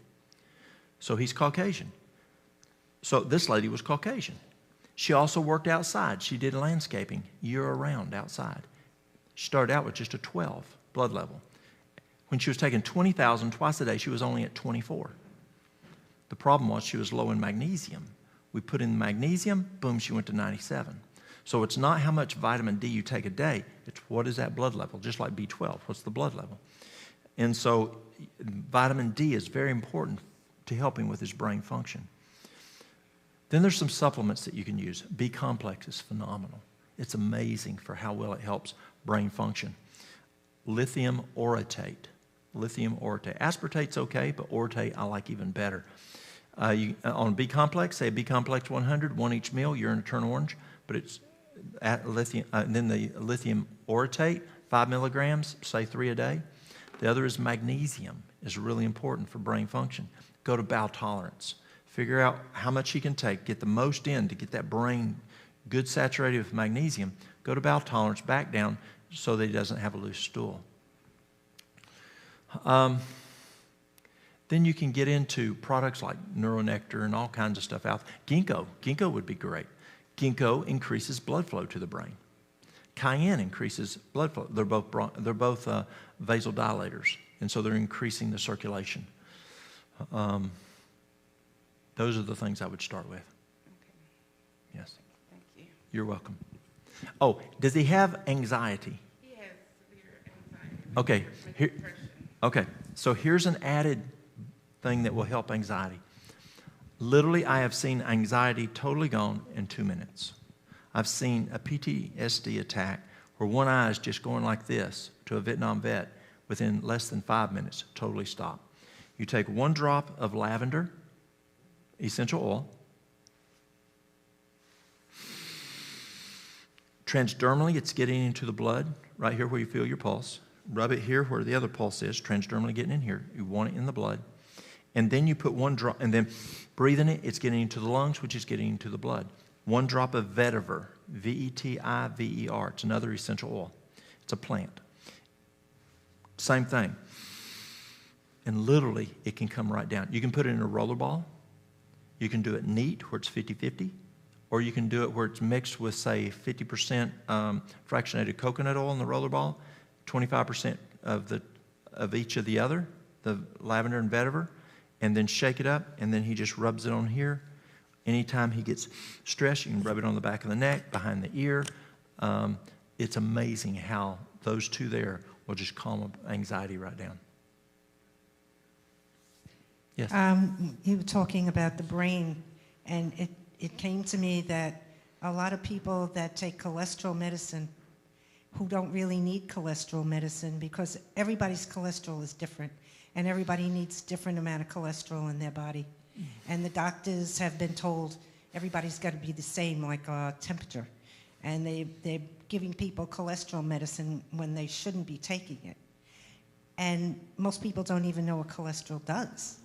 Cholesterol coats your cells in your body, and it keeps the moisture in your body. And when your cholesterol goes too low, you literally dehydrate, your blood pressure goes up, and you could have a stroke. But the most cholesterol you have in your body is in your brain.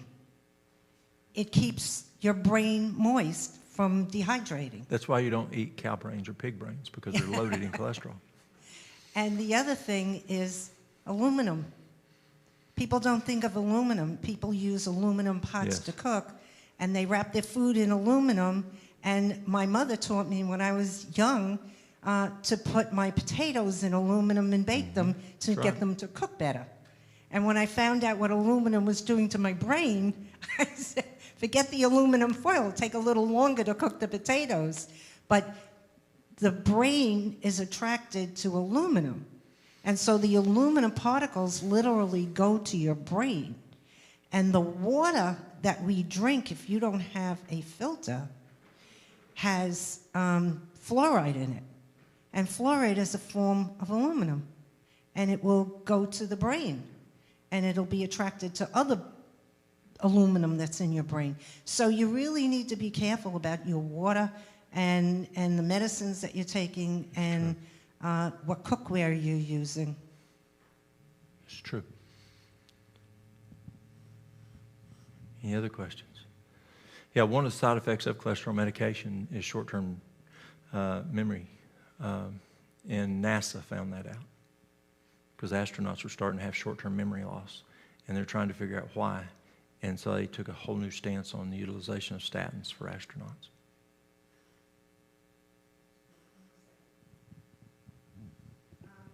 Also,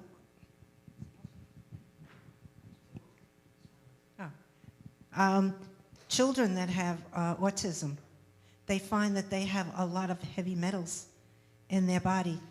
And, you know, a lot of people haven't, even in the medical field, they haven't really related autism and Alzheimer's and dementia to heavy metals in the body. And so finding things that help remove heavy metals from your body are very beneficial. And one of the things I found personally, and I gave it to my boyfriend because it also affects cancer, is bentonite clay. Mm-hmm.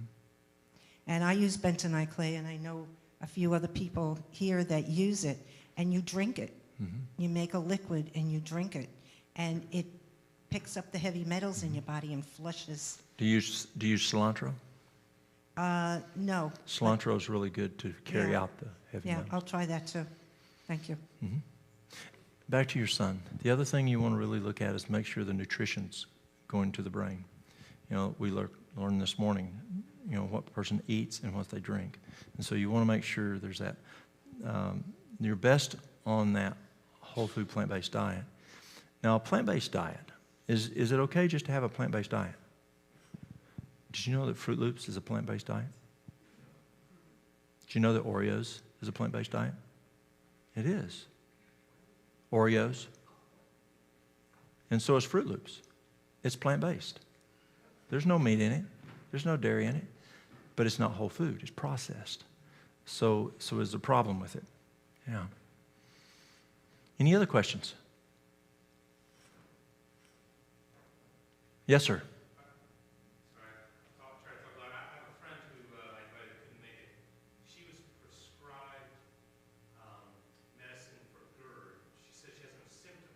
Mm-hmm. But the doctor saw that eventually she would be having it if she didn't take these drugs. Okay. It would increase over time. She doesn't want to take the drugs. Just curious if you have a more natural remedy. Yes. So the question is, what do you do for GERD? Unfortunately, the medication usually used lowers the acid. I'm trying to think. There was something just happened the other day. Yeah, I had this lady come. It's crazy. She has a condition that they told her her pH, her urine pH was too low. So then, that was causing some major problems in her bladder. So they gave her a medication that cut the acid in her stomach down 95%. Now, what's that going to do in the process of digestion? Remember, hydrochloric acid does not digest, but it produces a low level of pH that it can. The other enzymes break it down. So first of all, she's now having a digestion problem. So I said, okay, you have a low pH in your urine, but what is the pH level? She says, I don't know. She says, let me call. And so here he had this whole list of stuff that she needed to do for low pH urine, including a medication that would kick the acid down to, battery just, is my battery dying? Okay, good. It would cut it 95%. So she's on the phone with the physician's office, and they said, your urine pH is 8. Is that acid? That's way alkaline. Urine pH should be 6.4 for optimum. He did just the opposite. He literally did just the opposite of what she needs based on the lab. I believe the lab, more so than him just saying, change this. If the lab's 8, that's alkaline, not acidic. Many of our medications for GERD, will lower the pH. Will lower the acid. So you now have a higher pH in the stomach because it lowers the acid. So how do you deal with GERD? First is, number one, is you got to chew the food. You got to chew the food. Two is you got to take digestive enzymes. Digestive enzymes are phenomenal for GERD. There's a group that meets that are in agriculture, and they meet once a year. And they were in Nashville back maybe 7, 8 years ago. And I was having a discussion with a friend of mine who's a physician, and he was asking, Walt, how do you address GERD? And I said, well, I'll use aloe vera, I'll use activated charcoal, but mostly aloe vera usually does the job. He says, you need to be using digestive enzymes. I said, food has plenty of digestive enzymes in it if you eat it raw. That shouldn't be the issue. He says, trust me, you need to do digestive enzymes. Well, I ignored him. Last semester, I took a class that was dealt only in enzymes. And it was very, very informative. And in that course, I learned he was exactly right for many reasons, and I won't go into what they are, though I'd love to share them. But what it said is we need to take digestive enzymes, especially as we get older. Most all of us in here are 60 and older. We'll leave you out. But even you, I even now tell my kids, who I have 2 that are in their 30s and 1 that's in his 20s. I now tell them, you need to take digestive enzymes. I'm so sold on the physiology of digestive enzymes and how beneficial it is. And I'm getting ready to do a study on GERD, exactly what he's talking about, and the use of digestive enzymes, taking people, having them use digestive enzymes for a full 30 days and measuring what they're eating, what the outcomes are of the various issues that they're dealing with. They're dealing with bloating, pain, whatever, and then seeing what that is. And so I'll start that very shortly. But here's another problem that affects GERD, and that is stress. When you go into stress, you go into fight or flight. What happens in fight or flight? We know from Dr. Walter, I forgot his last name. He did the classic cat study. He took a cat that hates dogs and a dog that hates cats. But before he let them together, he measured the outcome indicators on the cat. And then he let them go, and the dog takes after the cat and gets its cortisol up and whatever, and he snatches up the cat. And then he tests. Blood pressure went up, clotting factor went up, a lot of times glucose goes up, pulse goes up, communication to nerves goes up, communications to the muscles goes up, digestion shuts down. And then he studied it on humans and found the same thing.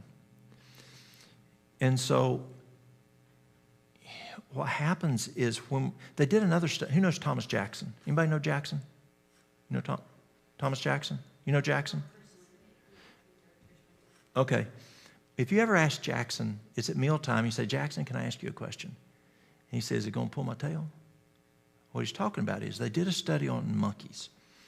And they took these monkeys and they measured how well digestion was and what was going on in the stomach. And then they came by and they'd take the monkey's tail while they're eating, and the monkey would go, and then they let him go. They'd come back, pull on the monkey's tail, all through the time they were eating. And they found in the research that it significantly affected the digestion in the stomach. It is better to skip a meal than it is to eat stressed, because it's tough on the stomach. And there's a bunch of stuff I could share with you.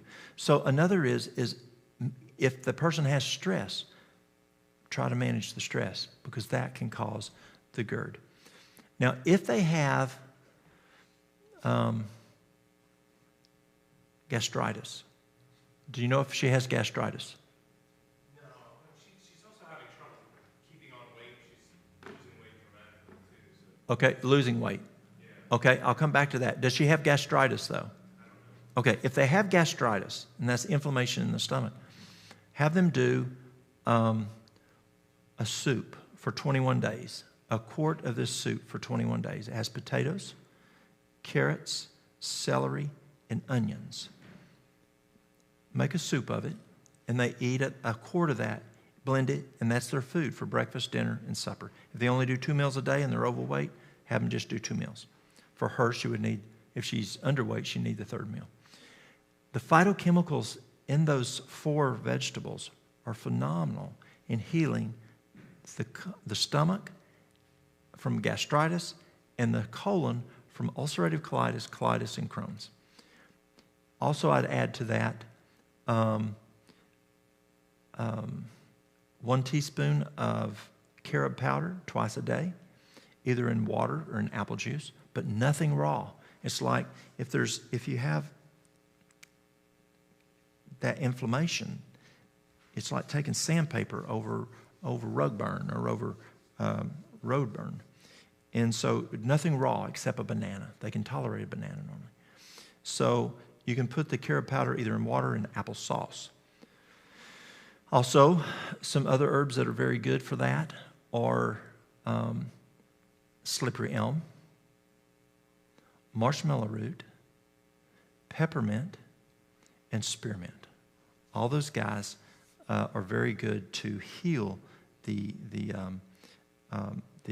stomach. But if they're having problems of where they're having acid reflux, where it's coming back into the esophagus, they don't want the peppermint.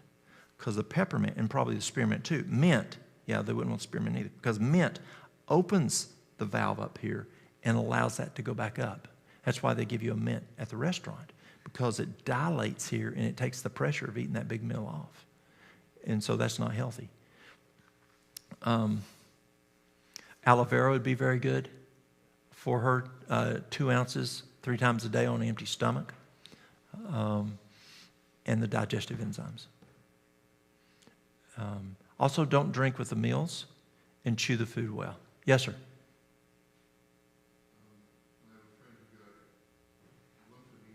Mm-hmm. And you can see it by the notes that I made right there. Yes. He had surgery on his ankle. Surgery worked pretty well. He got MRSA apparently somehow or another in the womb. Mm-hmm. He was on antibiotics for a year. Now his legs are twice their normal size, if not 3 times. He can barely bend over at all. His whole body is double size, and he even has to massage basically his sidearm. So he's got something that's actually blocking the lymph nodes from draining. Okay, so number one, let's address the MRSA right off. I would do 1 teaspoon twice a day of Alimed for 3 months. That normally gets rid of MRSA. 1 teaspoon Alimed, A-L-L-I-M-E-D, twice a day for 3 months.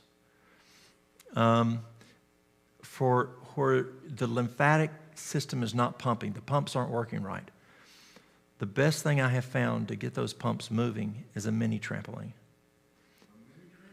Yes. And you just bounce on it, on the mini trampoline. Get a bar if they don't have good balance. And for this person, it sounds like they need a bar. And just use the bar, and they're just bouncing on it. Now be careful, because I went to a seminar in, I think it was 2001. And Dr. Harold Cherney, who knew Cherney? Harold Cherney. Great guy. He was triple board certified, and he talked me into getting mini trampolines, 3 mini trampolines for our gym. So I did. They came in, and so I put our patients on the trampolines that would be beneficial for. The next day, every single patient was sick with flu-like symptoms. So I called Cherney. I said, Cherney, what happened? He started laughing. I said, Cherney, why are you laughing? He says, Walt, what did you do? I said, I did 15 minutes BID, 15 minutes twice a day. He started laughing again. I said, Cherney, why are you laughing? He said, Walt, I'm laughing because I did the same thing. He said, the people who come see you are sick. They're sedentary. And the sewer system's not turned on. And so the heart pumps the circulatory system, and that's the nutrition system to the cells. The exhaust system to the cells, yes, the blood it also goes out through the blood, but also it goes out through the lymphatic system too. It's the waste. Well, it doesn't have a pump that pumps all the time. So it turns on the pumps in the lymphatic system is movement. And he said, what you just did is you turned on their pumps high speed, and they're all clogged up. And he says the liver can't handle it. And so they got those flu-like symptoms. He said, here's what you do. You won't have a problem anymore. And I haven't. It's been now, this year is 20 years since that happened. He said, do 5 minutes 3 times a day for 1 week. Then go to 10 minutes 3 times a day the next second week. And then if you want to go 15 minutes twice a day, you can go that after that, and they're on. That moving, the G-force effect in the mini trampoline is amazing. Do some research on mini trampolines. Rebound therapy, very effective. And look it up. Just be cautious. Don't be too aggressive with it. But that will turn those pumps on. Also, if there's fluid edema, then I'd also, I'd look at dandelion. You can do as much as 2 mLs, 2 milliliters 3 times a day if you do a dandelion extract. But dandelion is extremely good. It's also good for the liver, helping with the liver. Milk thistle's great for the liver. But the two, also make sure they're well hydrated. So that also helps with the elimination process. That's the items I'd do.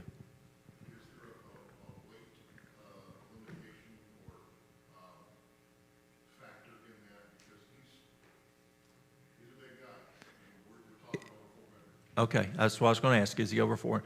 They do make mini trampolines to take weights over 400. A lot of them are measured at 400, some at 350. But they do make them that can handle over 400. Yes, sir? Yes, my wife and I recently got a newer type of trampoline like that, mini trampoline, and they make 2 different types. They have one that's made with springs, and they're not recommended because they are harder and jarring on the body, can even hurt your back. Now there's a company that makes one out of Germany, and it's not cheap, but it's a good one.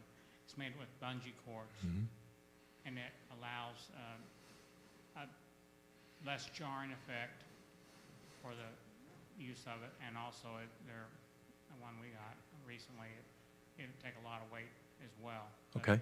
You have to check into that. But I know the ones with the springs, and they're not nearly as cost as much, but they do more damage than good is what I'm trying to say. You have to be careful with the ones with springs, especially the ones that are rectangle in shape, like this screen. If you're going to use one with a spring, remember the old rocking horses we had as kids back in the 60s? Remember the spring, it tapers down? You want a spring that tapers down like a football. Those are not as hard as you go down. And the plumb rectangle, which the cheap ones are that, they would jar you back up, then jar you at the top. It's hard on the organs and on the joints. So if you do have a spring one, have one that tapers. It's much, much healthier. Yes, sir? Uninformed question here about that. For someone who's that big, I saw something where in Asian cultures they put their feet on something and it just sort of Yes. rotates them back and forth like that. Yes. Maybe that's... Yes, and that does move the lymphatic system. It does. It's a good machine. It does move the lymphatic system. Any other questions? Yes, ma'am. You were talking about the cilantro for heavy metals. Is that just in salads or is that in juice? We use it in our juice. We put it in anything Mary Lou can put it in. She puts it in her beans. She puts it in the juice. If I'm juicing, I put it in the juice. You can put it in your smoothies. We put it in anything we can put it in that we like the taste. Get around some folks from Colombia or Venezuela, and they'll teach you how to use it. That's where she learned. Yes, ma'am. For anybody that has cancer, cumin and turmeric are recommended to do a juice where you put a teaspoon of turmeric or a teaspoon of cumin in. And they say it's as strong, if not stronger, than chemotherapy, but it's natural. Yes, we juice the turmeric a lot, and the turmeric is very, very good. It's a great anti-inflammatory, which cancer, we're dealing with inflammation issues, but turmeric is excellent. It really is. I haven't used the cumin. I have to look at the cumin. Excellent. I'll look at the cumin. Excellent. Good. I'll have to look. Thank you. Any other questions?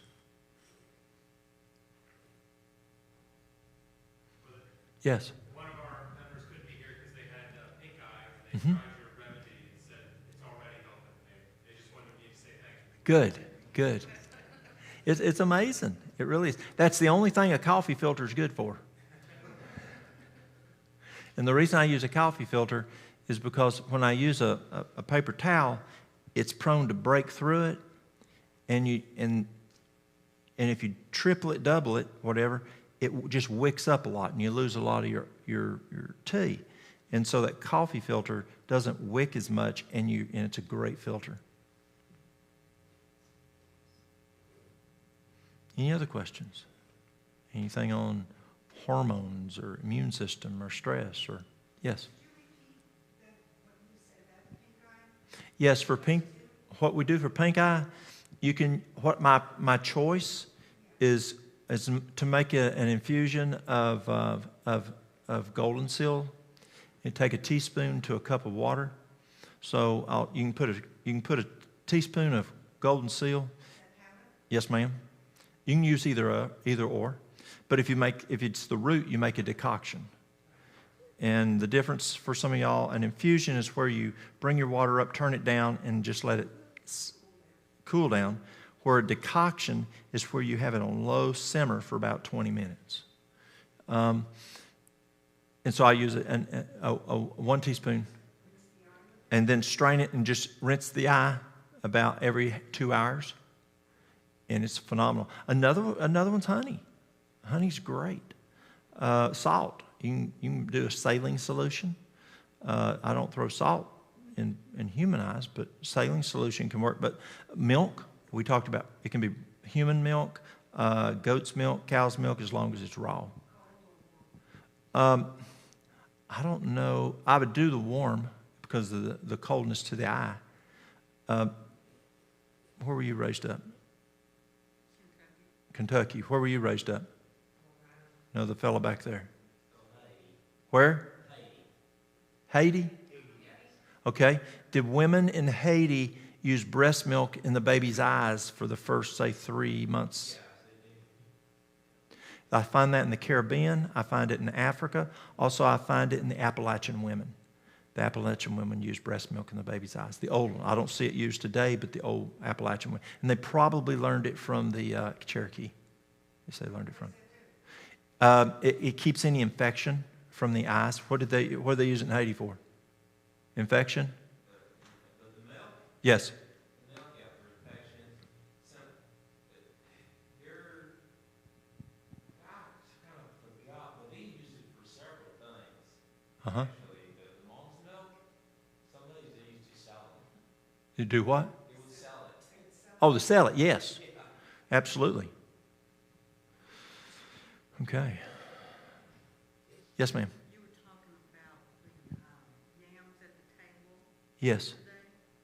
Was that raw or baked? I think it was, you were talking about hormones. Okay. How do you use yams for hormones? Make an extract out of it. And you topically use it transdermally. And wild yam cream is phenomenal for female hormones and male hormones. A cream. You make a cream out of it, and you also put Vitex in it. And you put it over the ovaries or in the inner thigh of the legs. If the lady's still cycling, she stops at day 1 and waits 7 days and starts again. But it works extremely well. What it does is it stabilizes your progesterone. When you stabilize progesterone, you stabilize the estrogen and stabilize your testosterone. So that's why it works in men. Also because it helps with his testosterone level and helps in his estrogen level. And Vitex, where do you get it? Vitex is an extract. You can get that at your health food store. Yes, ma'am. And so when I use the wild yam cream, I have it mixed. But especially if it's a lady who's had a hysterectomy, I'll use the Vitex. And sometimes when the wild yam cream is rare, the wild yam cream doesn't do the job, but I'll add the Vitex to it. Plus, anytime you have hormone issues, you got to look at your adrenals. Adrenals affect hormones. Adrenals affect thyroid. Adrenals are so important. And blown adrenals are huge. Why? Stress. Stress blows the adrenals. Messed up adrenals messes up other parts of the body. And so probably the best thing I found for adrenals is nettle tea. Another thing is it's called Adrena Sense. It's got ashwagandha and it's got 3, 4, or 5 different herbs in it that are good for the adrenals. But I start out with the nettle tea. Nettle tea is very good for the adrenals. That's it. Yes, that's a good question. There are other nettles out there from other countries, but that have other functions. But stinging nettle is, most people don't say stinging nettle because it scares the person because they're afraid of it stinging them. It's the best thing I found for allergies. It sure is. Yes. At least here in the South, it's the best thing I found in this region. Any other questions? Did you have another question? Sure. No, I was just wondering if I can get you write these things down for the person. Yes, catch me afterwards. I'd be glad to. Yes, sir. Sorry, one more online. They asked, can you ask if cilantro essential oil works the same way as the plant? I asked for what condition, and they said heavy metals. I'm only saying from a hypothesis standpoint, yes. What happens is, I don't know why it would not be, but I can't answer that for sure. Here's an example. If you take an essential oil of peppermint, 1 drop, how many cups of peppermint does it take to have the same medicinal benefit? 28 cups. It's like herbs on steroids. Essential oils are phenomenal. And so there's I would think, but I can't answer that specific item. But I would think I would definitely try it and investigate. Yes. Essential oils, some people are afraid of essential oils. They think, I went to one place, where was I? Michigan. And I mean, they got upset at me because I talked about essential oils and they thought I was New Age. Because New Agers use essential oils. And I said, do they drink water? Are they vegans? That doesn't mean I don't drink water. And it doesn't mean I don't go plant-based. Essential oils, you've got your plain, y'all got stinging nettle here. Y'all have got mullein here. You've got corn silk. That's your basic herb that you can either make a tea or a poultice or capsules out of. If you want it to last longer, who's ever put food up? Y'all know what I mean by anybody not know what I mean by putting food up? Canning or freezing or whatever. So when you do an extract, it's putting the herb up. You made an extract of it and you put vegetable glycerin in it. If you make a tincture, you put alcohol in it. I'd rather use the vegetable glycerin. The tincture lasts longer. It actually is more potent, but I just try not to use alcohol. But if you want to really put it up to last a long time and to even be more powerful, is you do essential oil. And you can either do that by distilling it or by pressing it, depending on the specific herb. It's just the same, it's just the herbs. The problem I have with essential oils is there's not enough herbs that are put into essential oils. I'd love to have wild lettuce essential oil. I'd love to have chaparral as an essential oil, but they just don't do it. Any other questions? Any other topics you would like to talk about? I think they're wore out, Cheryl. We're so glad you came. You're welcome. All right. Okay. Well, if there are not any other questions, Cheryl, It's yours. Okay. Pardon? I'm leaving, but I'm behind her. Okay. Can someone have closing prayer?